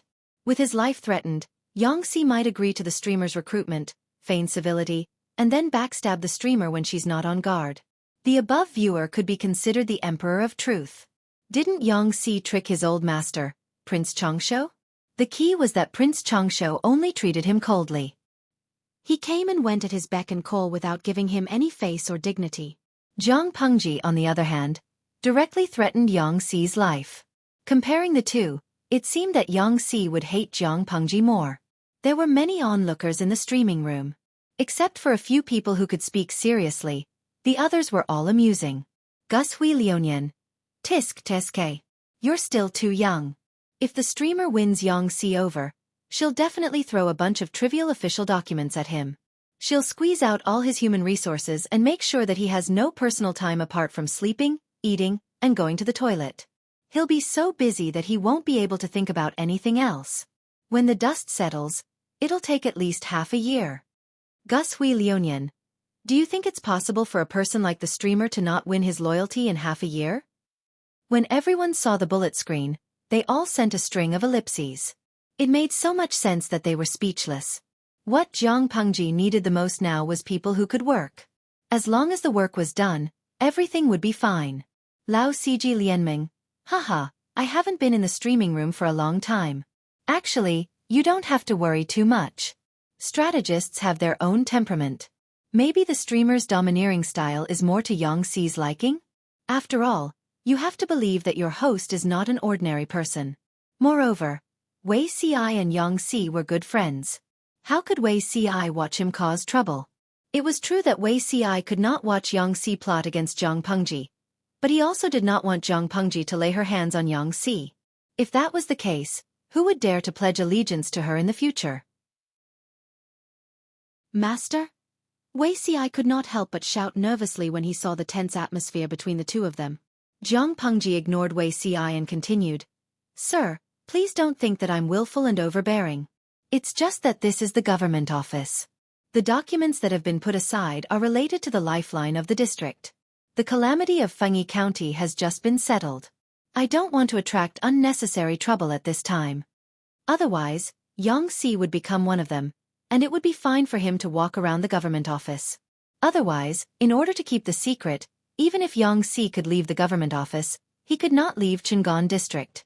Yangxi's expression did not change. Instead, he asked with interest, That's how you made Zixiao stay? He understood Wei Ci. This person would not join the world situation so early, let alone assist a young lad with a bad temper. He had been puzzled before, but looking at it now, he felt that he knew the truth. Jiang Pengji said narcissistically, Of course not. Zixiao admires my talent and took the initiative to travel thousands of miles to look for me. Wei Ci looked slightly embarrassed. Yangxi almost could not keep the expression on his face. He had seen narcissistic people, but he had never seen such a narcissistic and confident teenager. Yangxi said bluntly, You're not the wise master I'm looking for. He even despised Huang Song for being too immature. He despised a willful and mischievous young lad like Jiang Pengji even more. Jiang Pengji also said, I didn't say that I want you to stay here forever. Yangxi and Wei Ci were speechless. They looked at her in surprise. What did she mean? She continued, You've freeloaded so many meals in the government office these days. Doesn't your conscience hurt when you see Zixiao and I being so busy? You should at least help out and pay for the food, right? After you're done with your work, you can go wherever you want. I won't keep you. Yangxi's face turned slightly green. So this person was just unhappy that he didn't pay for freeloading, so she asked him to be a part-time worker? Wei Ci secretly face-bombed.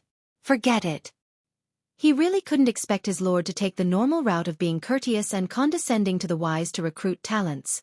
Yangxi responded with an, oh, and smiled meaningfully.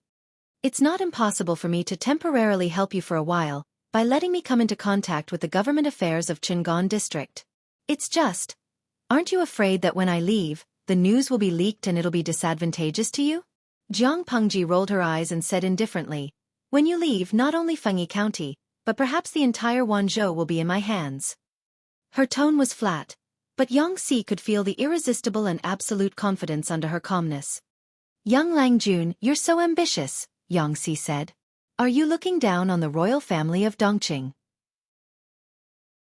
At least Dongqing hadn't been completely destroyed.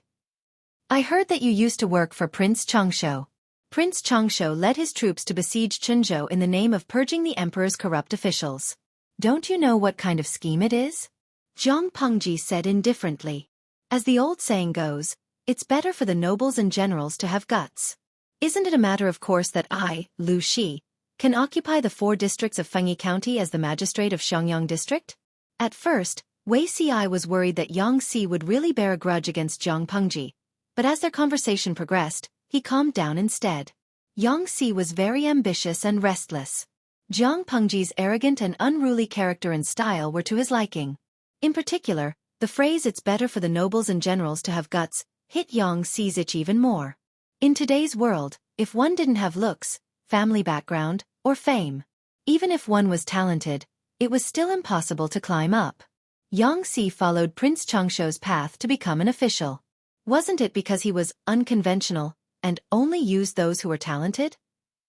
Unfortunately, Prince Changsho was just putting on an act. He didn't really care about his background. It was inevitable that Yang Si would be at odds with him. Jiang Pengji was rather talkative. "It's not just Fengyi County, not just Wanzhou, not just Dongqing, not even just the 5 countries. As long as I can stand on my feet, I want to go. I can do what my predecessors can't." At that moment, the smile on Yang Si's face was slightly forced. He said sarcastically, "Young Lang Jun, you only have Fengyi County, and there's still the Tsingyi army and the Red Lotus group eyeing you covetously. Aren't you afraid that you'll cut your tongue by saying such big words?" Chapter 540. Well, yours, everything is yours." Yang Si looked at the bamboo slips, which were almost as tall as a person, and felt a little depressed. He didn't know what had gotten into him just now. He agreed to be a part-time worker on a whim. What kind of part-time worker could come into contact with these messy but important internal affairs? He turned his head and saw Wei Ci sitting by the tea stove, leisurely brewing tea and sipping it. Yang Si raised his hand and pointed to the pile of bamboo slips that were as tall as a person. He asked with a grim smile, "Didn't you say you were very busy?" If such a tall pile of bamboo slips fell, the weight could seriously injure a person. He really did not know how a small Chungan district could have so many trivial matters. Yang Si wanted to capture Wei Ci and interrogate him properly.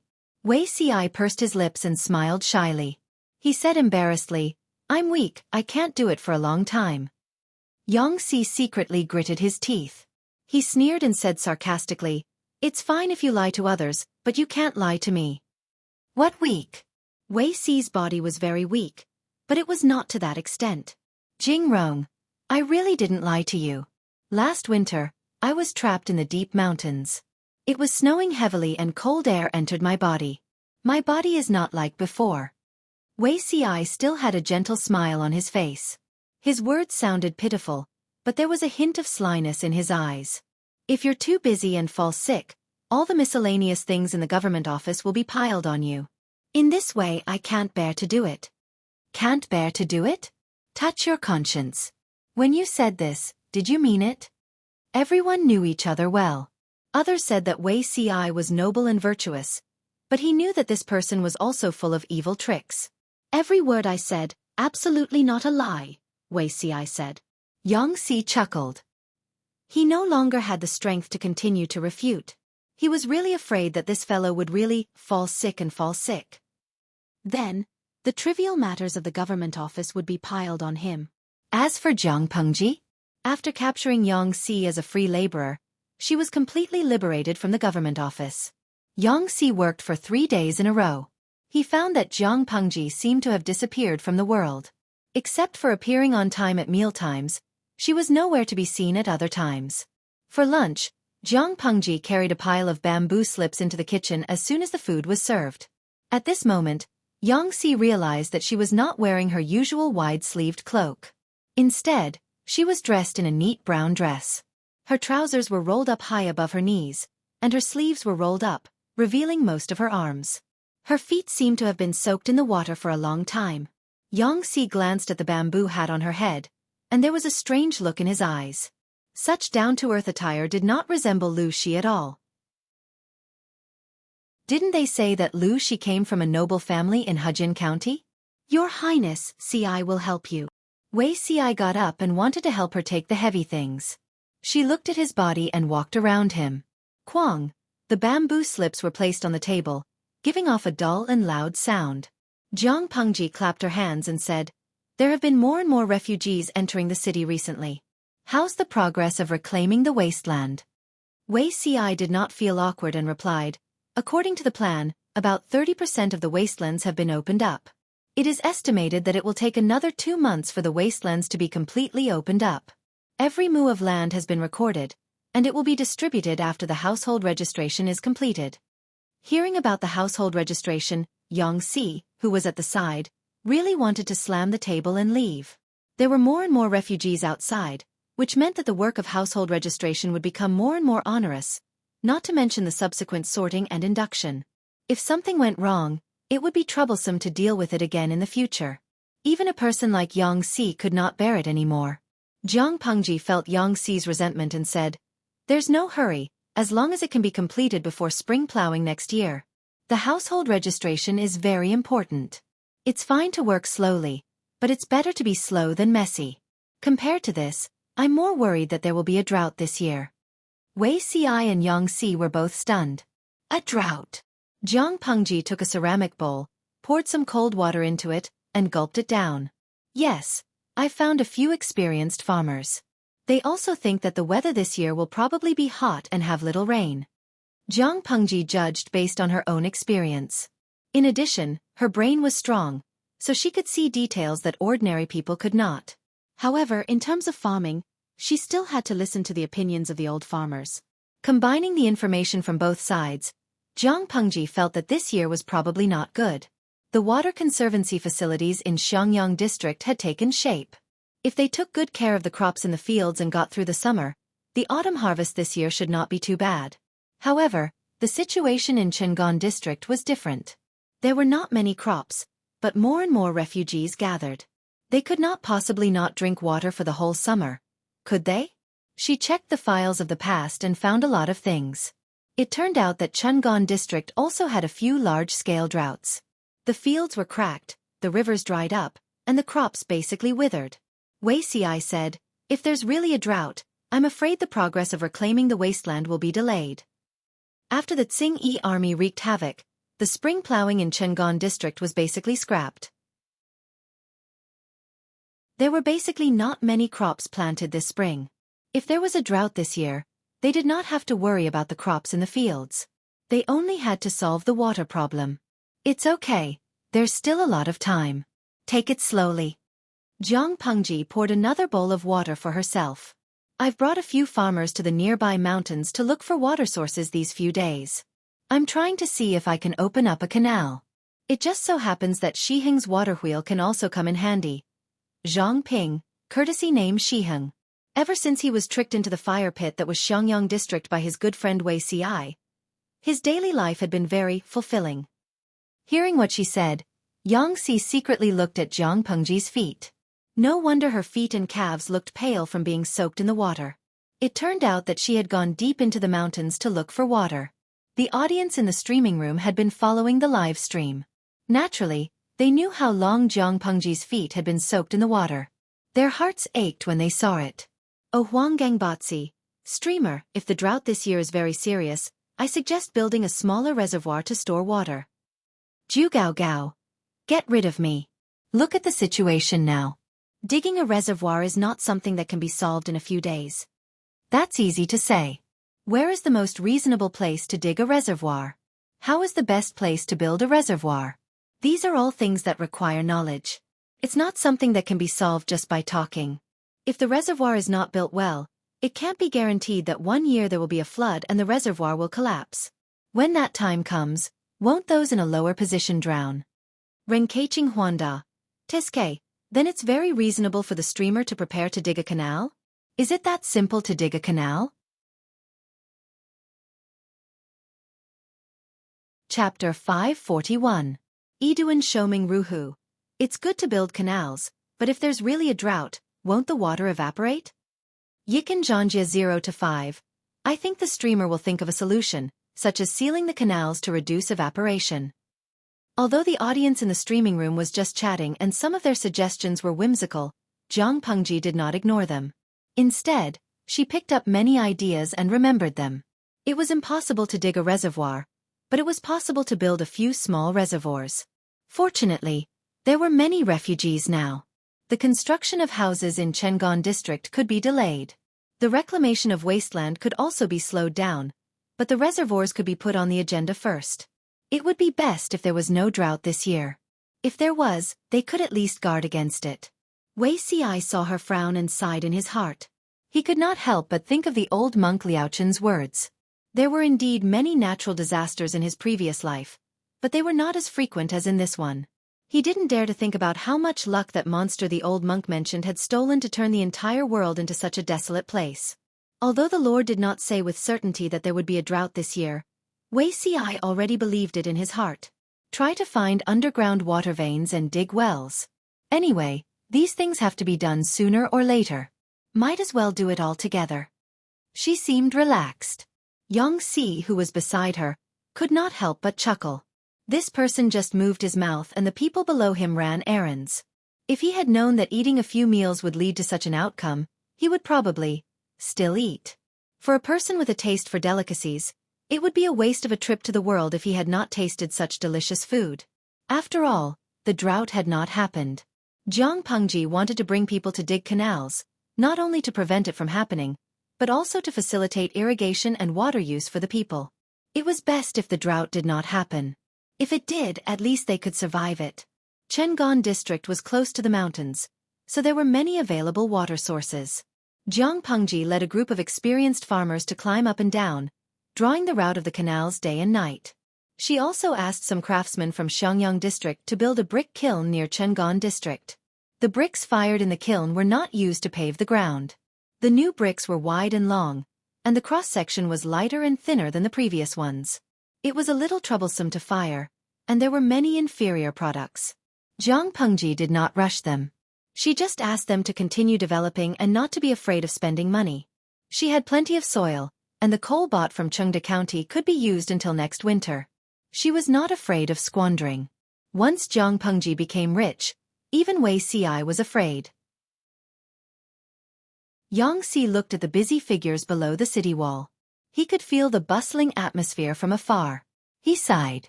It's good to be rich. It's so much more convenient to do anything.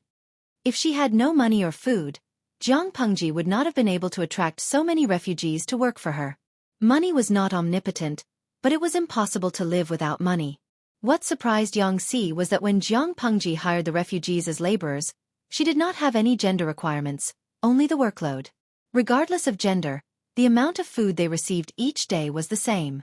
When he asked her why, the reason she gave him was irrefutable. Why don't you pay me the same for doing the same job? Whether it was moving bricks, digging canals, building houses, or repairing city walls, these were all extremely exhausting labor. Since the female workers who came to apply for the job could complete a day's work, they had to give her the food and pay she deserved. Wasn't this a matter of course? Not only that, the more he stayed in Chengan district and came into contact with the government affairs here, the more he felt that he had opened the door to a new world. A women's camp was actually established here. Wei Ci saw that he was surprised and explained calmly, "My lord is short of manpower. The combat power of the women's camp is not weak. In times of emergency, it's fine as long as it's a soldier." Yang Si did not believe Wei Ci's words. He said, "I think your lord has a big ambition. Normally, if there was no goal, who would let a woman come to the front of the stage for no reason?" Yang Si's intuition was sharp, but he still could not figure out the trick behind it. Wei Ci smiled. "In the future, she will also be your lord. You're confident." Yang Si did not think that he would truly acknowledge Jiang Pengji, even if her temper was indeed to his liking. Wei Ci smiled without saying a word. As time passed, The general outline of the buildings in the center of the district could be vaguely seen. The architectural style was the same as that of Xiangyang district. Yangtze had never seen something like green bricks. At most, he had heard about them from the refugees on the way here. Seeing that Cheng'an district was going to use green stones to pave the roads, green bricks to make tiles, and wide streets slowly taking shape in the ruins, he could not help but be speechless even though he was used to seeing rich people. Prince Changshuo's mansion used jade as the steps and the tiles were gilded. This was very normal. He was a member of the royal family. However, Cheng'an district was just a small district. At its peak, there were only 18,000 households. Jiang Pengji was just an ordinary aristocratic family, but she could generously pave the main streets and lanes of the entire district with green bricks. She could also pave the newly built houses with green tiles. Yangtze did not dare to think deeply about how much manpower, material resources, and financial resources were needed. What made his heart beat faster was that Maolin district and Jiaoping district were also in full swing. The progress was slightly faster than Cheng'an district. They're really rich. Yangtze sighed. Wei Ci smiled and took out a glass tea set. He pointed at it and said, Jingrong should say that the north borderline is really rich. Looking at Yangtze's eyes that widened in shock, Wei Ci smiled even more brilliantly. My lord did not rely on the power of her family. I don't know how much effort she has put in to get to where she is now. Although her temper is a little bad, she is indeed a wise lord who loves the people like her own children. Yangtze came back to his senses and swallowed nervously. His eyes could not help but drift towards the tea set. Previously, Prince Changshuo had spent a lot of money to get a set of peerless treasures from the north. Yangtze was fortunate enough to see it once. The material was exactly the same as the glass tea set that Wei Ci took out. Prince Changshuo's set was not as good as Wei Ci's. At that time, he was still lamenting that there was such a treasure in the world that was worth such a high price. Now, he felt his face hurt. Looking at Wei Ci's attitude towards the tea set, he knew that it was definitely not worth such a high price. These. Could it be that your lord made them? Yangtze recalled the high price that Prince Changshuo had charged. The corner of his mouth could not help but twitch. This was simply robbery. Yes, but she said that the market in the north borderline is temporarily saturated. There's no need to continue selling them. This year, she plans to let the caravans sell them to the 4 factions of Nanman or to countries like Zhongzhou, Beiyuan, and Xichang. At least, we can't bump into the north borderline, lest we get exposed. Yangtze stared at the cup in Wei Ci's hand. His slender and fair fingers pinched the transparent and resplendent cup. One could not help but lament that the years were peaceful. Nonsense! How much is this thing worth? Yangtze questioned closely. You'll only know when my lord becomes your lord. Otherwise, my lord will not let them go. There was a smile on Wei Ci's face. At this moment, there was a hint of slyness like a fox. Is freedom more important or curiosity more important? Jingrong, you have to consider carefully. There's still a lot of work to do today. We were just talking about everything and have wasted a lot of time. Wei Ci took a sip of tea faintly. Then, he went to his desk and continued burying himself in his work. Chapter 542. It had been 2 to 3 months since the spring plowing. The weather was getting hotter and hotter. The government office was open every day, but it still felt unbearably hot. Jiang Pengji did not have so many concerns at all. She wore a simple and light brown dress every day. Her sleeves were rolled up to her shoulders and her trouser legs were rolled up to her thighs. Wei Ci blushed inexplicably at the sight of her fair arms and thighs, which attracted Yangtze's strange gaze. Do you have ulterior motives for your lord? Yangtze wrote with his right hand while fanning himself with his left hand. Even so, he still felt that the clothes on his back had been soaked in sweat and beads of sweat appeared on his forehead. Wei Ci's hand trembled. A discordant black line appeared on the originally neat and beautiful letter. He reluctantly put away the ruined letter. He looked calm, but in fact, even his fingers were trembling. Jingrong, what nonsense are you talking about? Ci and my lord are both men. Yangtze pursed his lips. Prince Changshuo had reared many boys and male pets. This person did not hide it from them. Having seen the dark side of the aristocratic families, Yangtze did not think that they all believed in the way of yin and yang. Otherwise, how could men be so popular? So what if I'm a man? Speaking of which, Zixiao is 22 this year, right? There are no beautiful wives or concubines in the backyard. Even if others don't say that you have an unspeakable secret, they will think that you are gay. This is normal. Yang Si said with a smile. Looking at Wei Si's change of expression in the hot summer felt as carefree as drinking a large bowl of ice water in the dog days. It's not a big deal if you admire your lord.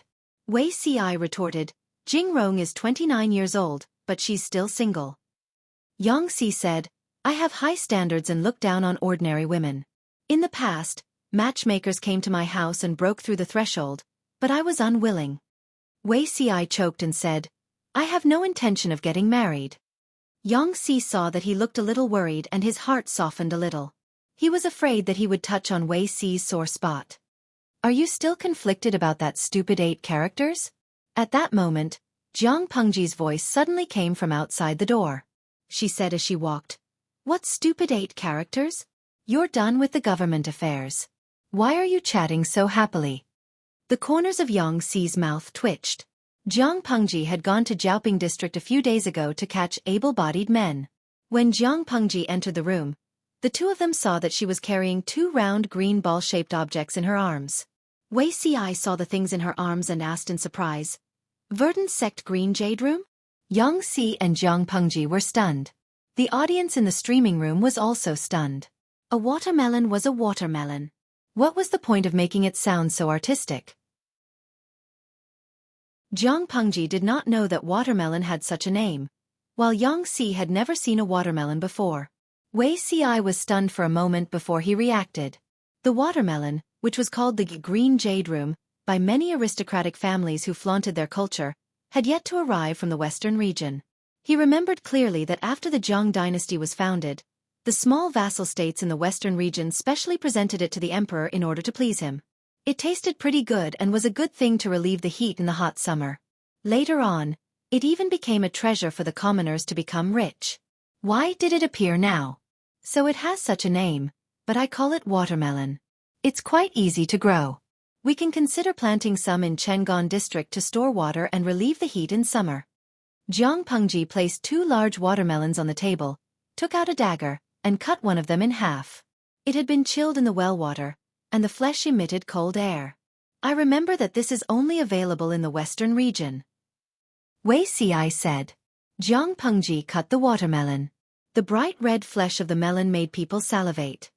It's indeed from the western region. Uncle Gu travels north and south to do business. He likes to exchange for some rare and strange plants. Last year he gave me some. I planted it in the small garden of the district headquarters of Xiangyang district. I heard that it bore fruit. I ate one and it tasted pretty good.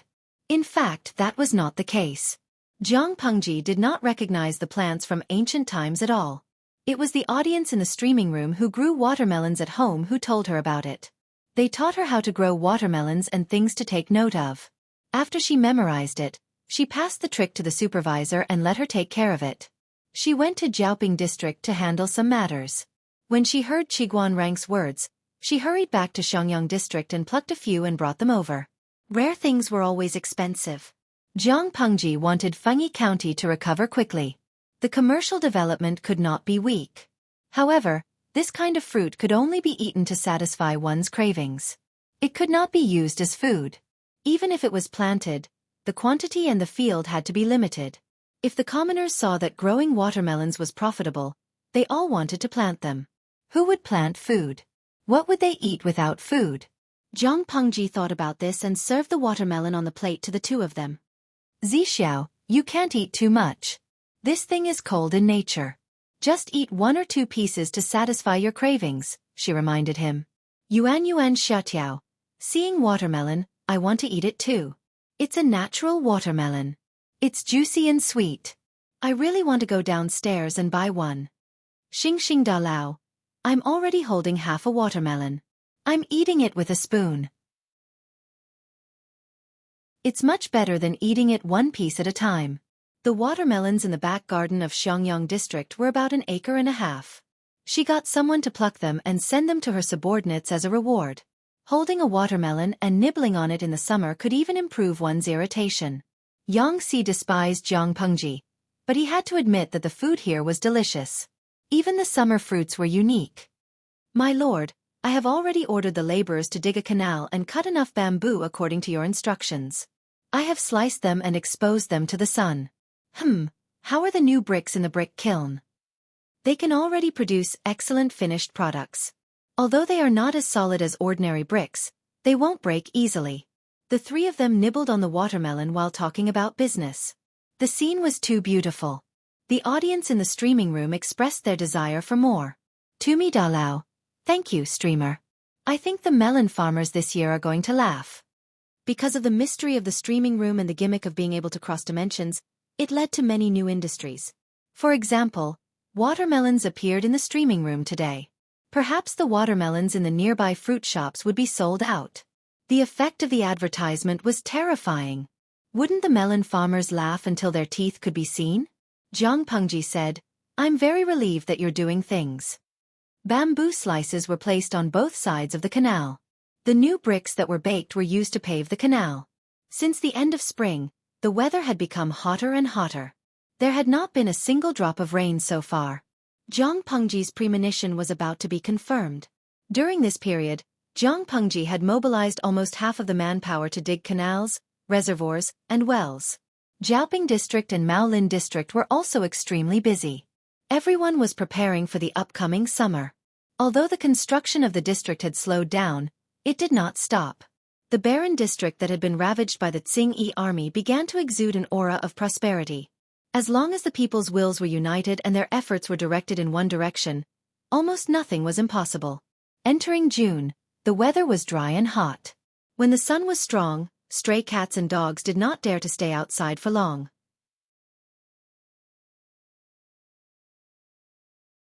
Chapter 543.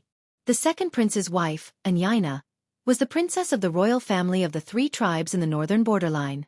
She had married into the Dongqing royal family for the sake of the friendship between the two countries. Now that she had suddenly died and her body was buried in a hurry, it was a stark contrast to the scene when she had married into the royal family. The news was originally tightly covered up by the Dongqing royal family. However, Prince Changshu had planted a spy in Qinzhou, so he knew the news almost immediately. He was still worried that he could not conquer Qinzhou and ascend the throne. Anyina's sudden death was simply a stroke of genius. Prince Changshu almost could not hold back the ecstasy that gushed out from his heart. He could not stop rubbing his hands, and the smile on the corner of his mouth almost reached the back of his head. Is this news true? Did Anyina really die suddenly?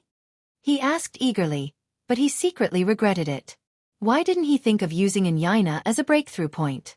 If he had known earlier, he would have exposed the dirty things between Anyina, the fourth prince, Wuma Jun, and the other ministers. It was a royal scandal. Not only did the princess and her uncle have an affair, but she also hooked up with so many important ministers. She should have been executed secretly long ago. Prince Changshu had some dealings with the northern borderline. The three tribes in the northern borderline gave him benefits and convenience. He used his connections to cover Anyina's actions in Dongqing. He promised her straightforwardly. No matter what Anyina did, it was transparent and open to him. Anyway, it was the emperor of Dongqing, not him. Prince Changshu was happy to watch a good show. Lu Shi, that coward, had not reacted to the death of his daughter, Lu Huan. He did not even express any dissatisfaction with the Dongqing royal family. If Lu Shi could express some dissatisfaction and stand on Prince Changshu's side against the Dongqing royal family, Prince Changshu would have ascended the throne long ago. It was fine if Lu Shi did not help. Anyway, the battle situation had tilted in Prince Changshu's favor. As long as he waited patiently for a few more months, Qinzhou would collapse on its own. However, there was a major mistake on the battlefield at this time, causing the original advantage to be equalized by Qinzhou. The battle was in a stalemate. During this period, the troops in Qinzhou and Prince Changshu's troops had several battles and conflicts. However, both sides were in a stalemate, and no one could do anything to the other. Prince Changshu could only look at the emperor's throne in Qinzhou enviously. He was itching and scratching his ears and cheeks. They thought that the situation would continue. Who knew that Anyina, the princess consort, would die suddenly in Qinzhou? Anyina was the jewel of the royal court of the three tribes in the north borderline. She had died suddenly for no reason. Regardless of whether she had really passed away due to a serious illness or had other causes of death, the royal court of the North Borderline would not let it go. This was also a good opportunity for Prince Changsho to seize the opportunity to gain the support of the North Borderline. Prince Changsho's ambition was not small. All these years, he had a close relationship with the 3 tribes of the North Borderline. If they were to cooperate now, they would definitely succeed. When the strategists and generals in the tent heard his idea, their countenances changed, turning green or purple. It was very unsightly. A rather old strategist stood up and bowed. "My lord, you mustn't do this. The 3 tribes of the North Borderline have been coveting the land of Dongqing for a long time. In recent years, their combat power has increased. If we choose to cooperate with them now, it is tantamount to inviting a wolf into the house. The danger is too great." The general sitting at the head of the table also said in a low voice, "Yes, my lord, you mustn't agree to this." The royal court of the North Borderline had bad intentions when they married Princess Yaina into the royal family of Dongqing. These years, I have also heard rumors that this princess has taken in many guests. She is indeed a slut who has messed up the imperial court. The Count of Zhenbei's residence was destroyed because of this slut. My lord, please reconsider. My lord, I agree. At this time, my lord, please reconsider. Once this wild wolf from the North Borderline is drawn in, it will be difficult to send it away. Think about how many people died with grievances when the 3 tribes of the North Borderline ambushed Chongzhou's Shangyu County. This blood feud. Most of the strategists and generals in the tent had an extremely bad impression of the 3 tribes of the North Borderline. This was only secondary. It was easy to invite them in, but difficult to send them away, not to mention that the 3 tribes of the North Borderline had been coveting Dongqing for many years. However, their opinions on this matter were not important. What was important was what Prince Changsho thought. Some officials who liked to curry favor saw that Prince Changsho looked unhappy and quickly stepped out. "Don't worry, everyone. This matter may not be entirely a bad thing," a middle-aged man in a scholar's robe said. Everyone glared at him. Only Prince Changsho's eyes brightened slightly. He stopped the people around him from scolding and signaled for the man to continue speaking. With Prince Changsho's approval, the middle-aged man felt more confident. He had always liked to act arbitrarily. In the past, he had pretended to be polite and listened to the opinions of others seriously, but it was just an act. Now that he was only one step away from the throne of Dongqing, he had been stuck at this step for nearly a year. He was already so irritable that he could no longer pretend. The middle-aged man did not have much ability, but he was extremely good at observing people's expressions. He could accurately hit Prince Changsho's pulse. "Continue speaking," Prince Changsho said. Everyone's face darkened. Only the middle-aged man's face exuded joy.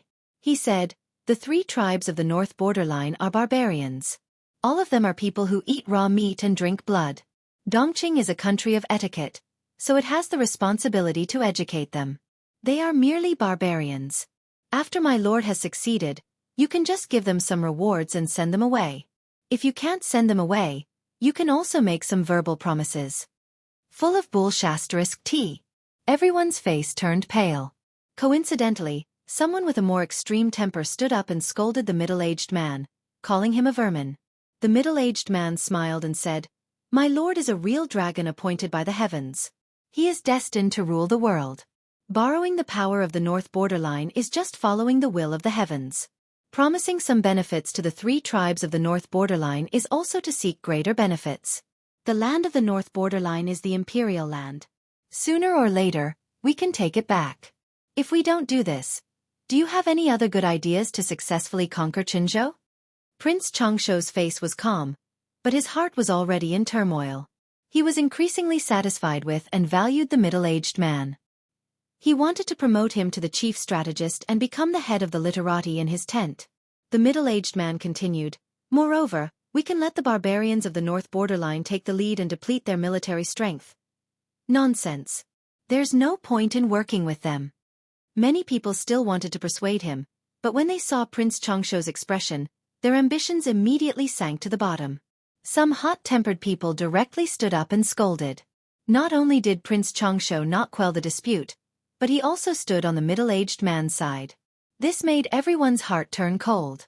The hot-tempered and courageous generals directly stood up and waved their sleeves to leave the main tent. What kind of *T was this? Seeing that many people left one after another, Prince Changsho's face was as black as the bottom of a pot. He usually pretended to be polite and open-minded, but it did not mean that these people could behave atrociously in front of him. However, he still had some rationality. He did not immediately agree to cooperate with the north borderline.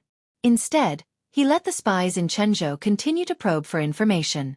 Princess Anyina was fine. Why did she suddenly die? Chapter 544. How did Anyina die? Wu Ma-jun sneaked into the palace and ordered his trusted palace maid to pass a message to Hui-jun, asking her to come over. As soon as Hui-jun came over, he reprimanded and questioned her. Haha, what does it have to do with me how she died? If you're curious, you should ask someone else. Why would you ask me, a concubine in the palace? Hui-jun was dressed in a complicated palace dress. She was as beautiful as a painting. Even the fairies in heaven could not compare to her. She was like a delicate flower that became more and more beautiful. She could attract the souls of others just by standing there. Unfortunately, Wu Ma-jun was not in the mood to appreciate such beauty because he was furious. Wu Ma-jun had originally reprimanded Hui-jun. He wanted to hear the reason and find out more information. He did not expect her to say that. For a moment, Wu Ma-jun was so angry that his face turned red. He was so furious that he wanted to strangle Hui-jun. This solitude understands. You must have thought of a way to kill her, right? You ignorant woman. Do you know how important Anyina is? As long as this woman is alive, I can get the power in her hands and overthrow that old bastard. But you... Hui-jun sneered and said, although it's daytime now, it's better not to daydream.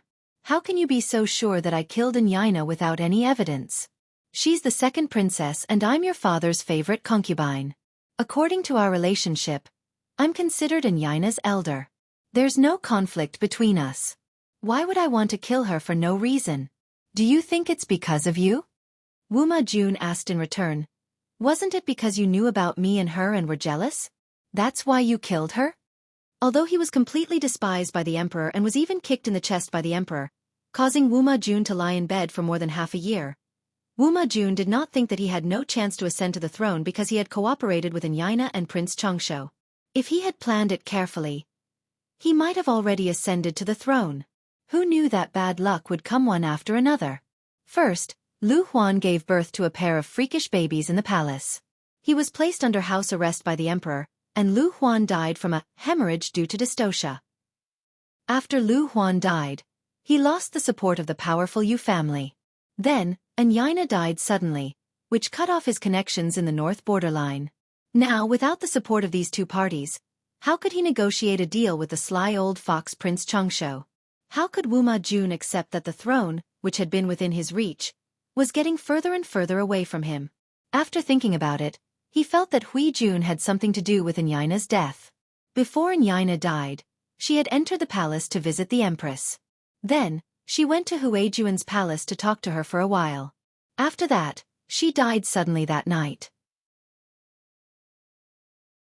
This was the information he could find out. Based on the news alone, Wu Ma-jun's intuition told him that the death of Anyina's wife was related to Hui-jun. That was why he took the risk to sneak into the palace, just to find out the truth. Hui-jun almost burst out laughing when she heard Wu Ma-jun's narcissistic words. Would she be jealous because of Wu Ma-jun and frame Anyina? What kind of melodramatic drama was going on in this person's mind? You can think whatever you want. Anyina's death has nothing to do with me. If you don't believe me, then don't believe me. Hui-jun looked tired. She waved her sleeves and was about to leave. Wu Ma-jun was unwilling to let her go, so he was furious. In the end, he raised his hand and slapped her. An obvious five-fingered mark appeared on her fair and delicate skin. One side of her cheek was obviously swollen. Wu Ma-jun finally calmed down when he heard the loud sound and felt the numbness in his right palm. He slapped her so hard that Hui-jun's face was slapped to the side. She felt a slight metallic taste spreading in her mouth. She stuck out her tongue and licked the blood at the corner of her mouth. She did not cry. Instead, she revealed a coquettish smile and said miserably, "You useless man. You said you loved me the most, But you framed me with a groundless crime for a dead person just to appease the panic in your heart. Wuma Jun, you really have guts. She left angrily after she finished speaking. Wuma Jun was also shocked by his own actions. He stood rooted to the ground, and the look of despair and heartbreak in her eyes before she left echoed in his mind. He wanted to chase after her to apologize, but Hui Jun had already left. Oh no, I've hurt her this time. Could it be that she really didn't kill Yaina? Wuma Jun muttered to himself with a remorseful look on his face. Hui Jun, who had left sadly, had a cold expression on her face. She dabbed some cosmetics on her handkerchief and applied it to her face. She realized that her body had become exceptionally healthy after she entered the palace. Her skin was so tender that it was easy to leave marks, but it healed quickly. Wuma Jun's slap had indeed stunned her. Her cheek was swollen, and she looked very miserable. However, Hui Jun knew very well that this kind of injury would disappear in 15 minutes at most. It would heal faster if it was combined with medicine. TSK. If Yaina didn't die, I would be the one who died.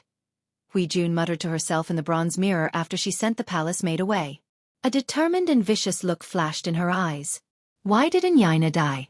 It was because this woman had found out some information that she should not have. This information would cause Hui Jun to die a tragic death. Hui Jun was born in the slums of Shangjing. She was just a lowly prostitute who could be bullied by everyone. The Lu residents helped her conceal her identity. Logically speaking, it should be foolproof. However, Yaina seemed to know about the past. Thinking of this, Hui Jun's face darkened. She recalled that day. Now that she thought about it, she still felt resentful. Yaina entered the palace to talk to the Empress for a while with the excuse of congratulating the Empress on the Thousand Autumn Festival in advance. Then, she went to Hui Jun's palace. The first sentence she said made Hui Jun extremely frightened. Fortunately, she could control herself and did not show any unusual expression. Yaina said, I know that you're just a lowly prostitute in Shangjing. Hui Jun's heart trembled, but she responded with a smile. What do you mean, Your Highness? I'm innocent. When did I become a prostitute? In fact, Yaina did not have any concrete evidence. She knew some secrets, but she was not sure. Therefore, she chose this opportunity to trick Hui Jun. However, Hui Jun's reaction was too normal, which made Yaina uncertain. She said, I'm afraid the imperial noble consort doesn't know yet, right? Your face is exactly the same as that of an imperial noble consort many years ago. The emperor doted on you so much because of your face. The imperial noble consort was extremely beautiful, but unfortunately, the heavens were jealous of her beauty. She died of illness at a young age. The emperor was heartbroken, and ordered to collect beauties who were somewhat similar to the imperial noble consort in order to remember her. All the officials from all over the country offered their gifts. Among them, there was a woman who looked very similar to her. However, this woman already had a husband and was 3 months pregnant. Yaina smiled meaningfully when she said that. Hui Jun's expression had already changed slightly.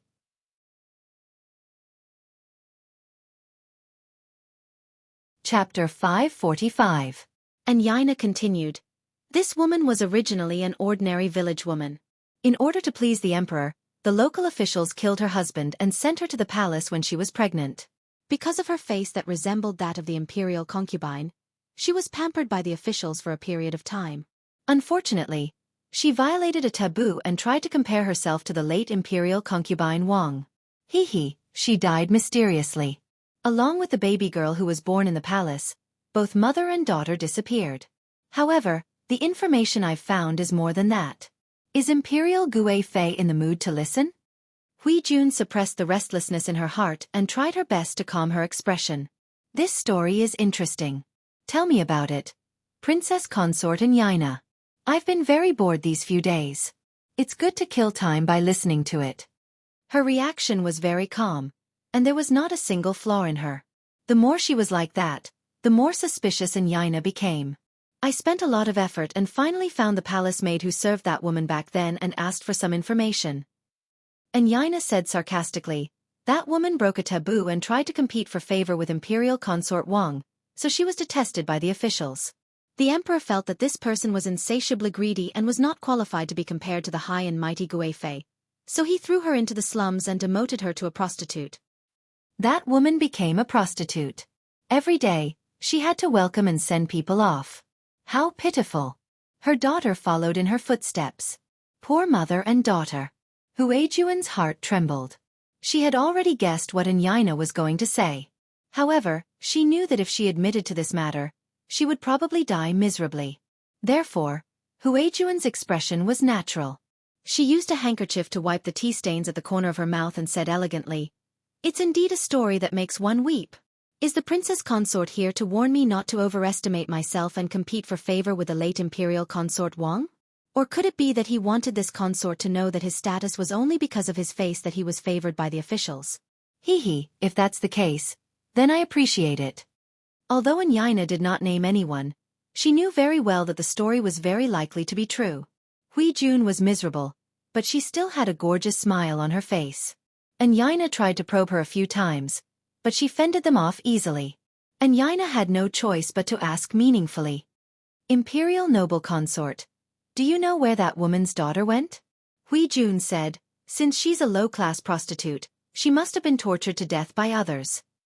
Anyina secretly hated Xueqi for her flawless defense. However, she did not have any concrete evidence and could not control Xueqi. Anyina valued her influence on the emperor. If she could control Xueqi, it would be easy to overthrow the entire Dongqing plan. The princes were already locked in a fierce battle, and Prince Changsha was still eyeing them covetously outside. If the emperor were to suddenly die at this time, Dongqing would fall into complete chaos. When their internal strife was almost over, the cavalry of the 3 tribes of the northern borderline would lead their troops to the south. They would be able to conquer Dongqing effortlessly. After Anyina left, Xueqi sat on the spot for a while and ate 2 abortion pills that she had secretly hidden. She was pregnant, very early in the month.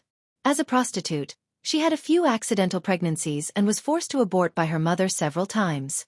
She had long been infertile. However, ever since Lu Shi's Lang Jun performed the celestial technique on her, her body was getting better day by day. Her yin and yang were harmonized with a man's. Instead, it was like using yang to nourish yin. Her damaged reproductive organs had also recovered. A few days ago, she found out that she was pregnant. Xueqi was very ruthless. She had never thought of giving birth to a child for the emperor. After listening to Anyina's story, it was even more impossible. Therefore, Xueqi had a miscarriage. The reason was that she had eaten the snacks sent by Princess Anyina, which were mixed with a large number of abortifacients and blood circulation substances. The emperor was furious when he heard the news. "Perhaps, the princess is worried that I'll give birth to Liner and obstruct her husband's path to power," she complained tearfully. The emperor was used to seeing her arrogant side, but he had never seen her so weak and pitiful. She felt pity for Anyina and the second prince, and she hated them to the core. Xueqi insidiously provoked the emperor's most sensitive nerves. He was old, and his children coveted the throne. Now, he could not even tolerate the blood in the belly of the favored imperial noble consort. If that was the case, Anyina would not have died a sudden death. Xueqi added fuel to the fire and revealed the filthy relationship between her and the 4th prince. She said, "The second princess sees me as a thorn in her side. I'm afraid she's worried that I'll spill the beans in front of the emperor and expose the illicit relationship between her and the 4th prince." The emperor was a typical example of only the officials were allowed to set fires, but the people were not allowed to light lamps. He could fool around in chaos, but others could not. That night, Anyina died a sudden death. It was not that the emperor had not thought about the reaction from the north borderline, but it was nothing compared to his majesty as the emperor. The royal family of Dongqing wanted to hide the news, but they could not stop Prince Changsha from hindering them. The news of Anyina's sudden death quickly spread from Chenzhou. At the same time, a letter on a horse galloped north from Prince Changsha's military camp. It was already midsummer when the news reached Jiang Pengji. It was the hottest time of the year. She slightly lowered the recruitment standards and took her time to recruit soldiers. The female battalion was further expanded, and the number of soldiers reached 5,000, while the male battalion had 15,000. There were a total of more than 20,000 soldiers in the male and female battalions, which was not considered weak among the forces in the north. At the same time, she and a few strategists slightly improved the previously discussed method of farming. The original purpose of the method of farming was to deal with the problem of excess captives. There were not many captives at the moment, but the food shortage was imminent. After a few discussions, they decided to put the first batch of farming experimental plots in Xueqi district for trial. The reason was simple. There was a lot of wasteland near Xueqi district. The terrain was stable and open, and the built canals were relatively complete. If it was used as a trial experimental plot for farming, the effect would be better. For this reason, Jiang Pengji even transferred Li Yun, who was an expert in farming, from Maolin district. Because of the reservoir, canals, and a few newly dug wells, Xueqi district was not very short of water. Li Yun rolled up his trousers and held a ceramic bowl to drink water in big mouthfuls. The cold water vapor slightly dispelled the high temperature caused by the exposure to the sun. When I went to see the fields today, a part of them split open. Fortunately, my lord has foresight. Otherwise, I don't know if I can drink water. After being exposed to the sun for a whole day, Li Yun's skin, which had taken a lot of effort to maintain a fair complexion, turned a few degrees darker. Yangtze sighed faintly. Fengyi County is fine, but the people in other places, I'm afraid they'll have a hard time. In this world, whether the people can live a good life or not depends on what kind of local officials they encounter. Jiang Pengji's personality was terrible, but Yangtze had to admit that with her around, the people's lives were indeed much better. Li Yun nodded in agreement. He wore an expression that said, "My lord is the best." Chapter 546. Yangtze snorted, "Women should just stay at home and take care of their husbands and children. Why should they go to the battlefield? There are men who protect the country. In my opinion, it's better to take advantage of this incident and disband the women's camp. If people don't appreciate it, it's because they don't know what's good for them." It wasn't that he looked down on women, but he felt that the world was already very difficult. There was no need to treat women so harshly. Li Yun shook his head disapprovingly and said, "I don't agree with Sir Jingrong's words. Just as my lord said, it's precisely because the world is difficult that people can't even take care of themselves. That's why women need to step forward. Whether it's to take care of their husbands and children or to protect the country, it's a personal choice. Some people like embroidery needles, naturally. There are also people who like to be armed and don't like to wear makeup. It should be respected." Yangtze's eyes slanted and he glanced at Li Yun. This naive idiot talked about these things clearly and logically, muttering endlessly. "Yun feels that my lord is doing the right thing. It's better to teach a man to fish than to give him a fish. Instead of thinking of ways to protect women like fragile glass, it's better to teach them how to protect themselves. In today's world, many people can't even take care of themselves. How would they care about women who are seen as weak in the eyes of others?" Hearing the word glass, Yangtze couldn't help but think of a day when his student servant accidentally broke Wei Si's glass teacup. That thing was indeed very fragile. Rationally, Yangtze agreed with Li Yun's words. There was indeed nothing wrong with it. On his journey from the south to the north, he saw too many refugees. He saw a husband forcing his wife to become a prostitute, ignoring her cries and collecting money from passers-by. As long as he paid, he could do whatever he wanted with his wife. He saw a father selling his young daughter to a slave trader. His daughter cried at the side, and he fought with the slave trader just to get a few more copper coins. He saw a man trading his children for food, exchanging his daughter with others in exchange for human flesh to satisfy his hunger. The world was very unfair to people, and it was even more unfair to women among them. Yangtze shook his head and sighed. "Your lord is a person who has tender and protective feelings for women. But," he continued, "this is how the world is now. Even if your lord's intentions are good, the people are ignorant and stupid. They only have benefits in their eyes and greed in their hearts. Just like this time, wasn't your lord summoned back in a hurry because of this trivial matter?" Jiang Pengji established the women's battalion. The female soldiers could receive salaries. She opened a nursery and took in girls and babies who had been maliciously abandoned by their families. How many lives had she directly or indirectly saved? Would the world be grateful to her? In Yangtze's opinion, that might not be the case. She was probably going to get herself into trouble. Li Yun was disappointed, but there was nothing he could do. The people of the world are all fools. Bickering with a bunch of people who are as stupid as insects is really asking for trouble. Yangtze said sarcastically, Female soldiers have already violated the customs and are inferior to male soldiers in all aspects. I really don't know what your lord is doing with this. He's doing this for the good of these female soldiers, but are they and their families willing to accept his kindness? At this moment, Jiang Pengji was facing a group of insects in Yang Xi's words. There were more than 10 people kneeling before her. There were boys who were less than 6 or 7 years old, and above them were old women who were in their 50s or 60s. Behind them were 2 neatly dressed female soldiers. Their heads were lowered and their expressions were blank. Jiang Pengji remembered these 2 female soldiers. A while ago, when the military camp was rewarded and the soldiers who performed well during the siege were promoted, these 2 female soldiers were among them. One of them was promoted to a centurion, while the other was in charge of the trivial matters of the logistics and medical troops. She was also an official. Coincidentally, these 2 female soldiers were beautiful sisters. According to Jiang Nongqin, these 2 were quite talented. She was preparing to train them well and promote them in the future. This time, she hurried back because of these 2 women. Jiang Pengji had already understood the situation when she arrived. Her gaze swept over the few people who looked somewhat mean. "You said that you want to take your daughter back and not stay in the women's battalion?" she asked. The oldest woman said, "Yes, I pity my granddaughter. She's old and it's time for her to get married so that it won't be delayed." Jiang Pengji snorted and said, "But I remember that these 2 sisters were the first batch to enter the women's battalion." At that time, there was a lot of discussion in the county. The people said that the women's battalion was a camp for prostitutes. "You sent them here and beat and scolded them on the way. Aren't you ashamed to say this now?" The old woman's face froze.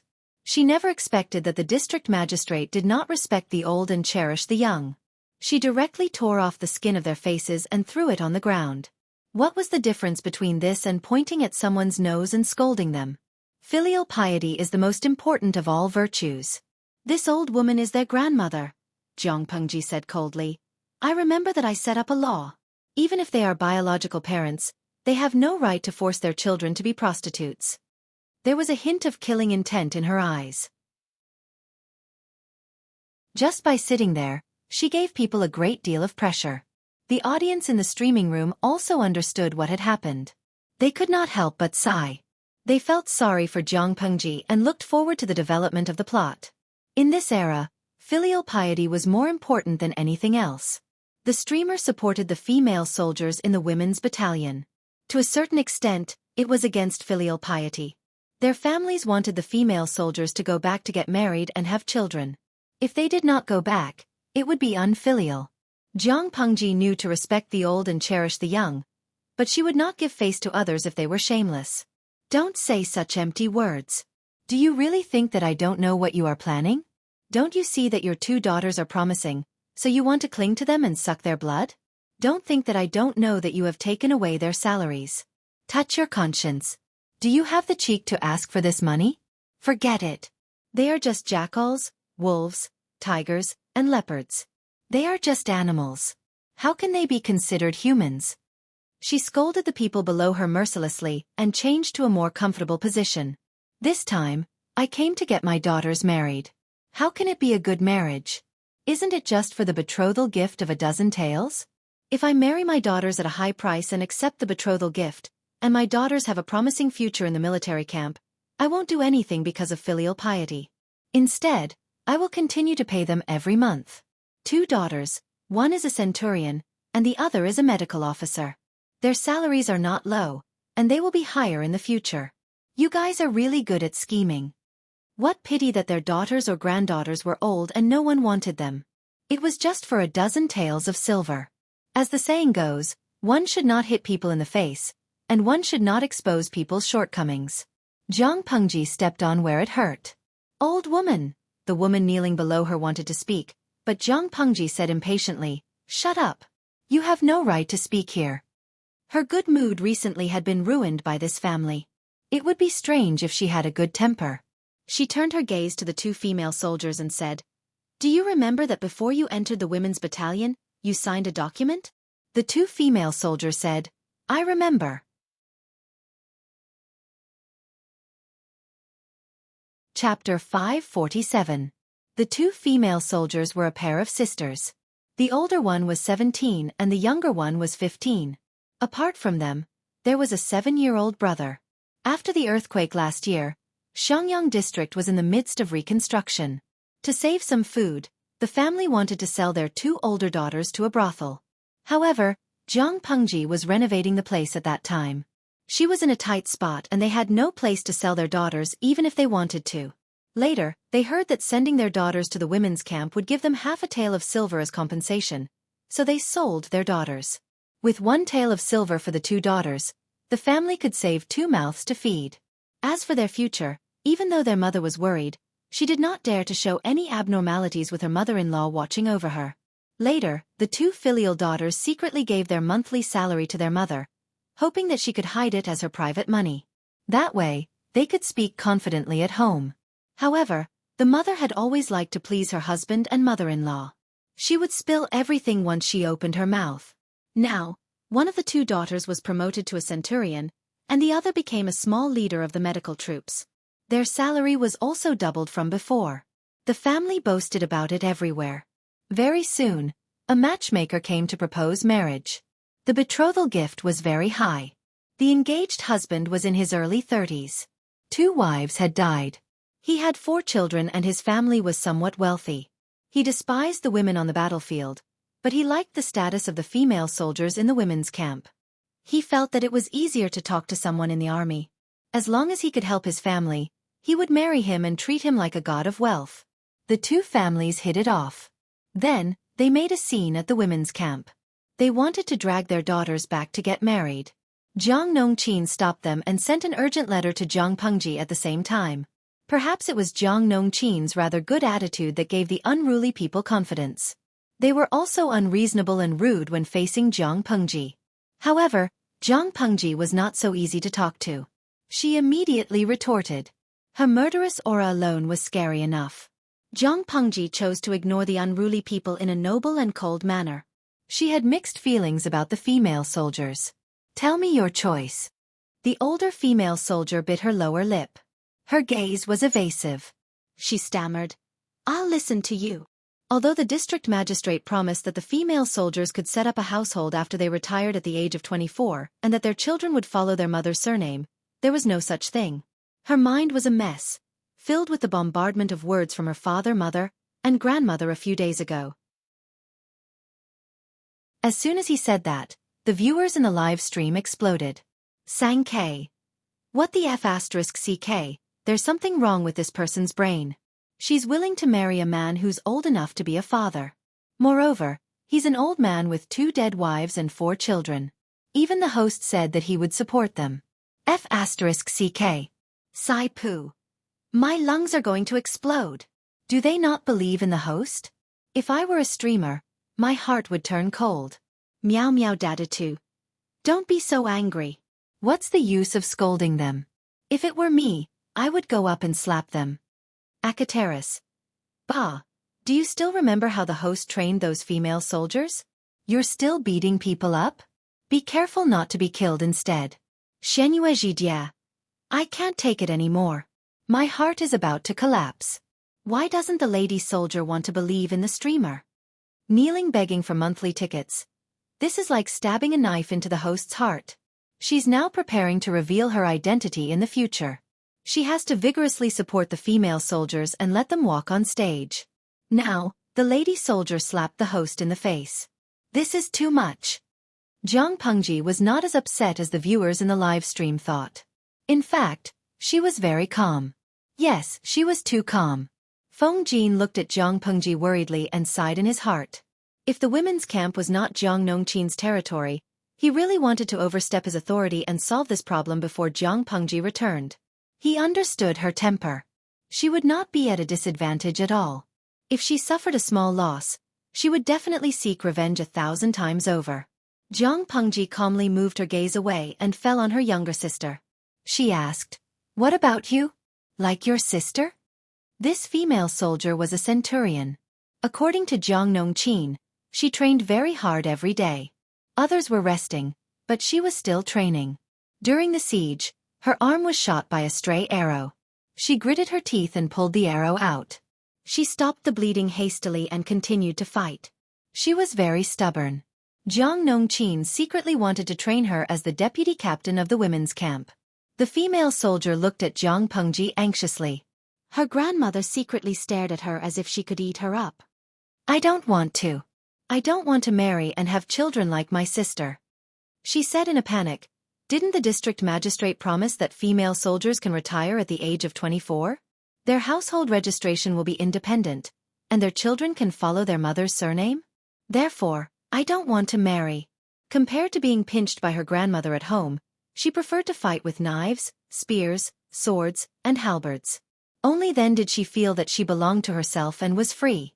Jiang Pengji suddenly smiled and said, I know. I will naturally do what I promised. You wicked girl. Are you trying to anger me to death? The old woman ignored the situation and reached out to pinch the girl's waist. She had thick and long white nails. If she pinched her flesh, it would be extremely painful just thinking about it. Pa! The transparent glass was thrown to the ground. The broken pieces splashed all over the ground. The old woman was so shocked that her eyelids twitched. Jiang Pengji turned her head and asked Feng Jin, What's the punishment for attacking a soldier in public?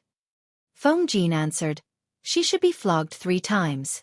Jiang Pengji said, Yes, write it down. She waved at the young female soldier and gestured for her to sit in the lower seat. Jiang Pengji said calmly, A country has its laws and a family has its rules. The military camp is a place of strict discipline. You know what kind of place the women's camp is. When you send your daughter here, do you remember to sign a document? The document clearly states that female soldiers under the age of 24 are not allowed to get married or get pregnant. Those who violate this rule and incite them to do so will be flogged 100 times and executed in public. If a female soldier insists on marrying, she will be expelled from the military and will never be employed again.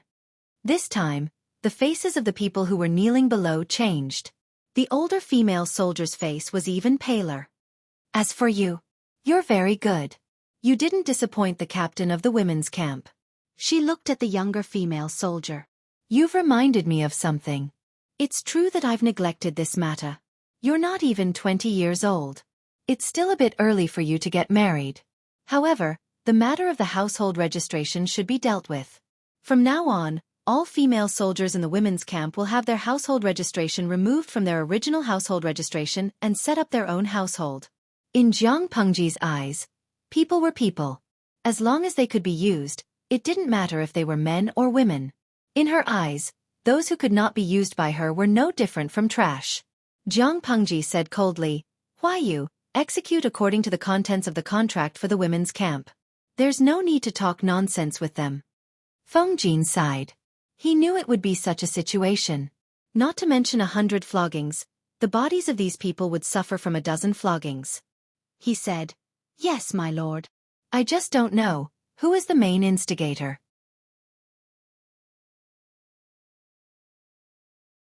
Chapter 548. Who was the instigator? Whoever dared to stand up and admit it would be punished with 100 strokes. Wouldn't they be crippled if they were hit? It would be fine if they were crippled, but they might lose their lives. For a moment, the blood drained from the faces of the people kneeling below. Except for the 7-year-old boy who still looked confused, everyone else was sweating profusely and trembling. The old woman's eyelids rolled back and she fell to the ground, looking like she was out of breath. Feng Jin was surprised. Feng Jin was astonished. If this old lady was really scared to death, it would definitely affect his lord's reputation. The old woman's son, daughter, son-in-law, and daughter-in-law all looked distressed and panicked. The whole hall was noisy. Jiang Pengji leaned against the table and watched the emotional performance of these people coldly. The audience in the streaming room was still filled with righteous indignation. But after the old woman fainted, someone jumped out to accuse Jiang Pengji of being cold-blooded. Lowly Wan Sui, oh my god, someone is going to die. Although this family is indeed a bit outrageous, isn't there something wrong with what you're doing, host? If you really scared someone to death, let's see how you deal with it. A bunch of cold-blooded animals. San Yen Xingjing.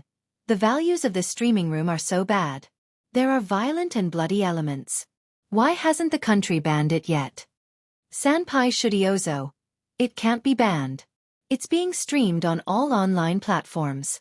It's as pervasive as a virus. Unless all the streaming platforms are closed and the internet is cut off, maybe this streaming room can be completely banned. But do you think that's possible? Death sentence Bugue.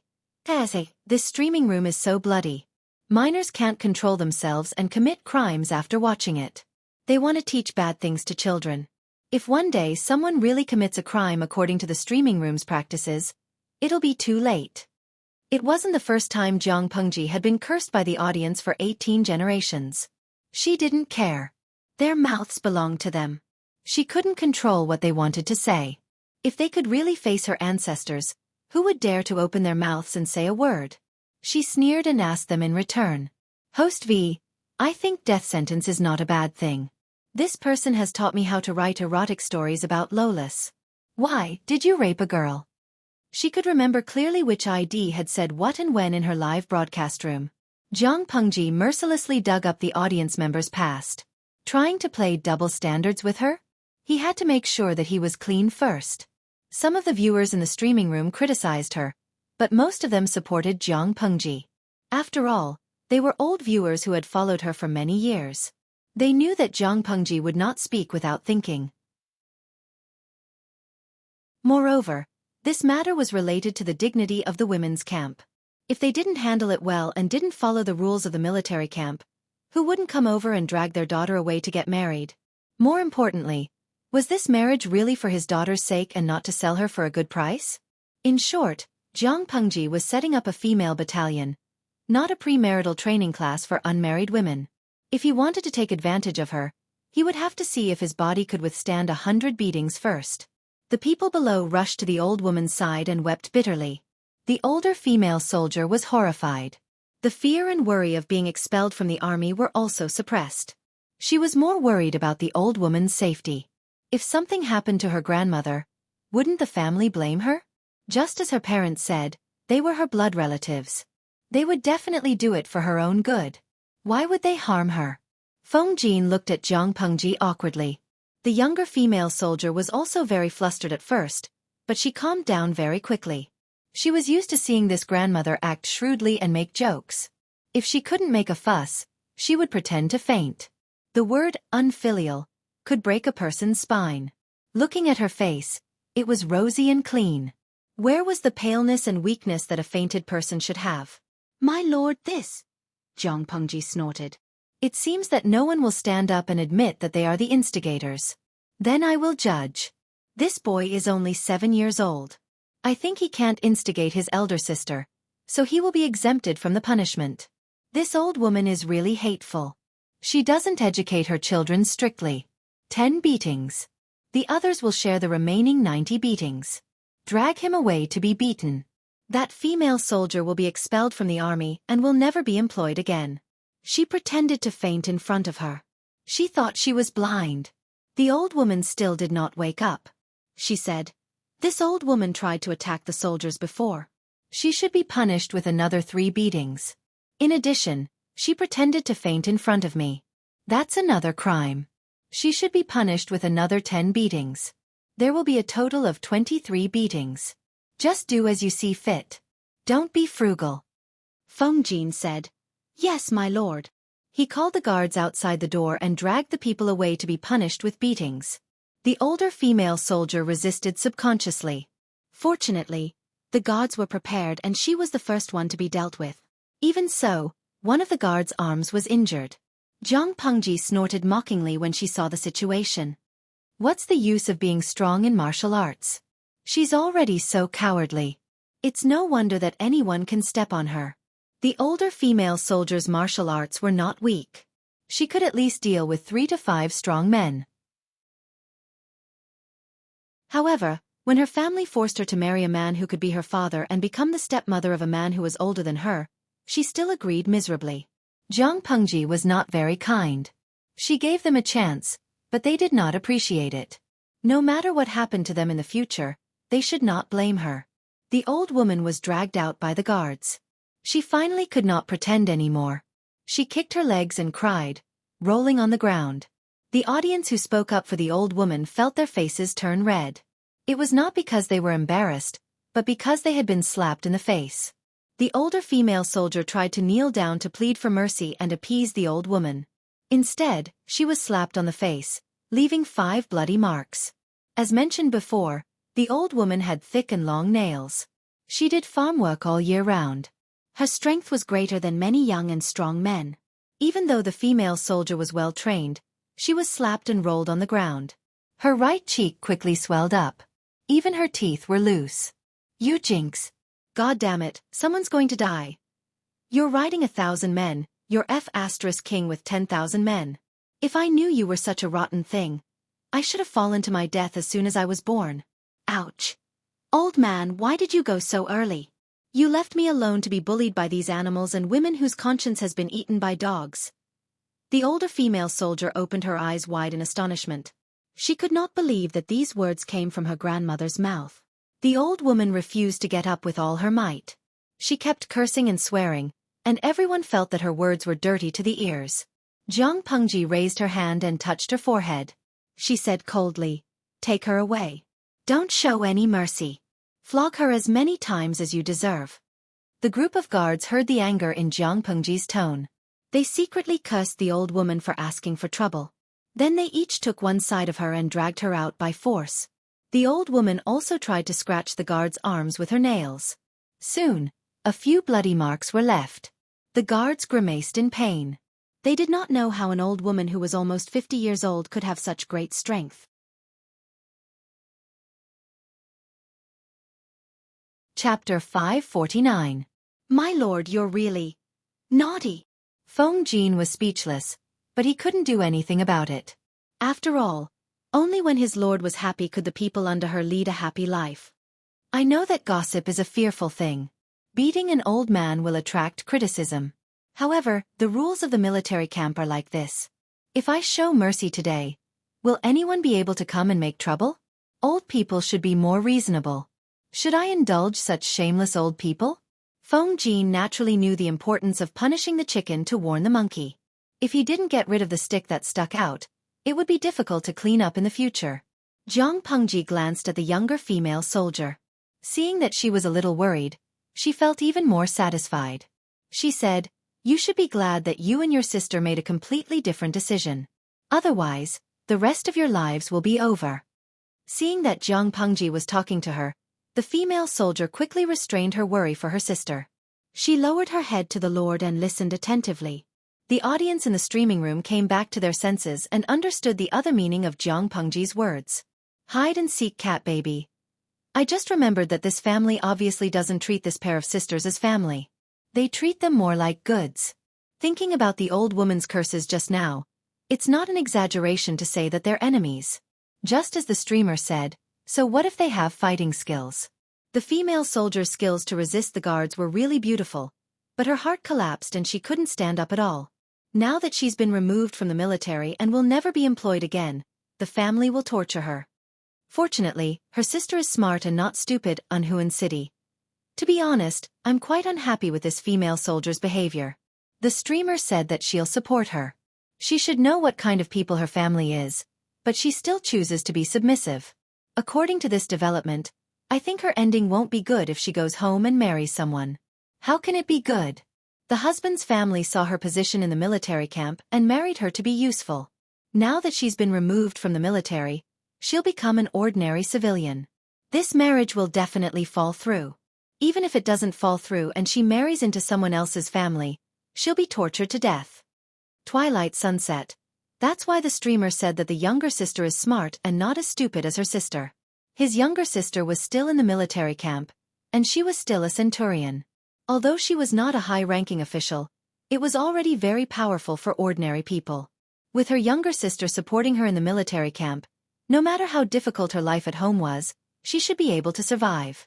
If her younger sister was also stupid. Hee. The viewers in the live stream knew what he was going to say even without him saying it. If her younger sister did the same thing and was removed from the military, she would lose her position as a centurion. When they returned home, they would just be obedient daughters who should be unconditionally filial to their families in the eyes of others. Their families would do whatever they wanted to them, including buying and selling. He recalled how the old woman had scolded her granddaughter. He directly said that his granddaughters were used by thousands of men. What kind of good ending would they have when they returned home? Only then did the young female soldier understand the deeper meaning of Jiang Pengji's words. Her eyes were slightly red, and she was worried about her sister's future.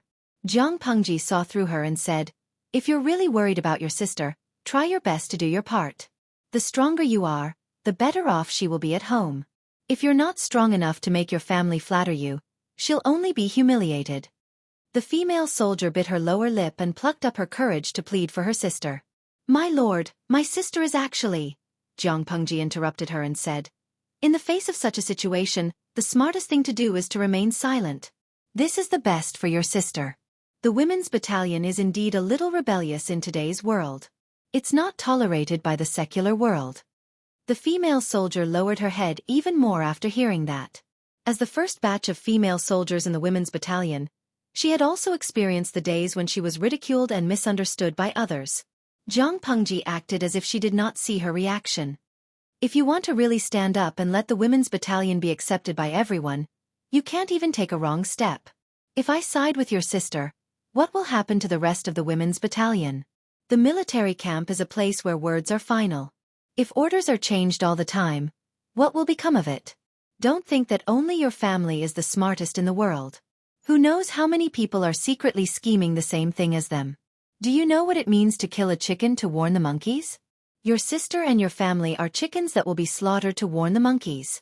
In other words, if Jiang Pengji could not handle this matter perfectly, the women's battalion would really become a premarital training class in the future. Of course. She suddenly laughed. The coldness in her tone made one's hair stand on end.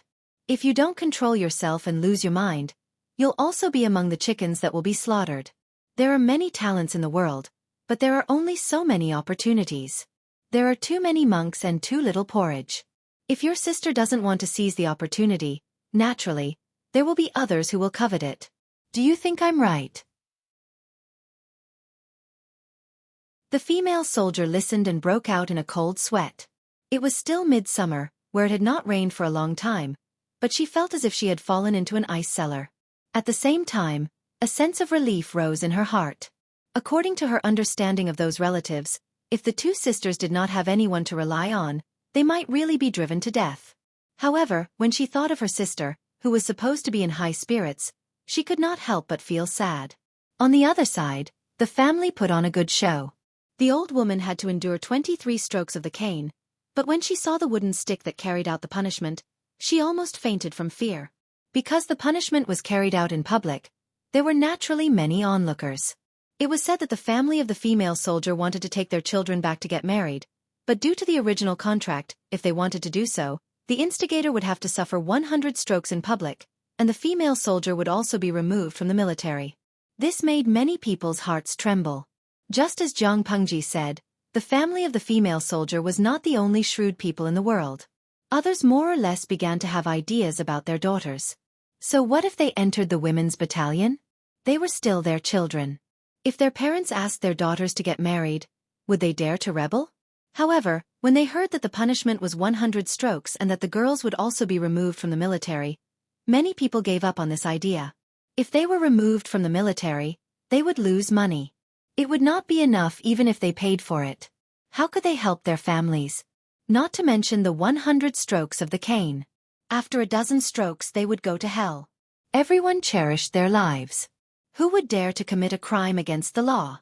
The onlookers gave up on the idea of tricking their daughters, but they did not stop watching the show. Some even boasted that they were smart and were proud of themselves. If they did not resist the greed in their hearts, they might be the ones who would be stripped of their pants and thrown on the ground to be spanked. When the old woman saw this scene, she knew that she could not escape today. She cried, made a fuss and screamed. She pinched her granddaughter's arm with her right hand, almost twisting a piece of her flesh off. When the bystanders saw that the area quickly turned purple and black, they could not help but rub their arms.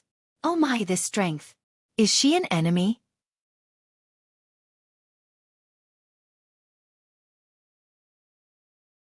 Chapter 550. After beating her granddaughter, the old woman vented her anger. Her hair was messy, and her clothes were dusty from rolling on the ground. She cried to the guard who was carrying out the punishment, "Sir, How can I take 23 strokes? Old man, why did you leave so early? The guard spread his hands helplessly, with an expression that said, I can't make the decision. The Lord also said that your son, daughter, son-in-law, and daughter-in-law can take the punishment on your behalf. The expressions of the old woman's children changed. The two daughters-in-law shrunk their necks, and the son-in-law looked up at the sky. The few of them had shared out the 90 floggings. If they were to share out the old woman's 23 floggings, would they be able to survive? The old woman was reminded by the guard. She pointed at one of her daughters-in-law and said in a sharp voice, It's all because of you. You gave birth to 2 losers and brought so much trouble to the whole family. You take the punishment, or I'll ask my son to divorce you. The woman who was pointed at turned pale, and her body was on the verge of collapse. At this time, the female soldier who was beaten finally regained her senses. She sneered and said, My mother has a child in her belly. She can't take the punishment. Grandma, didn't you say 2 days ago that my mother was going to give me a younger brother? You know she has a child in her belly. The guard was surprised and looked at the weak woman with shrunken shoulders. If she is pregnant, she can't be beaten. In other words, there was one less person to share the 90 strokes. The old woman had to find someone else to take the 23 strokes. The old woman's face turned red. The discussions of the onlookers came into her ears. What a vicious old woman. She knows that her daughter-in-law is pregnant, but she still wants her daughter-in-law to take the punishment for her. Tisk, tsk. I'm her neighbor.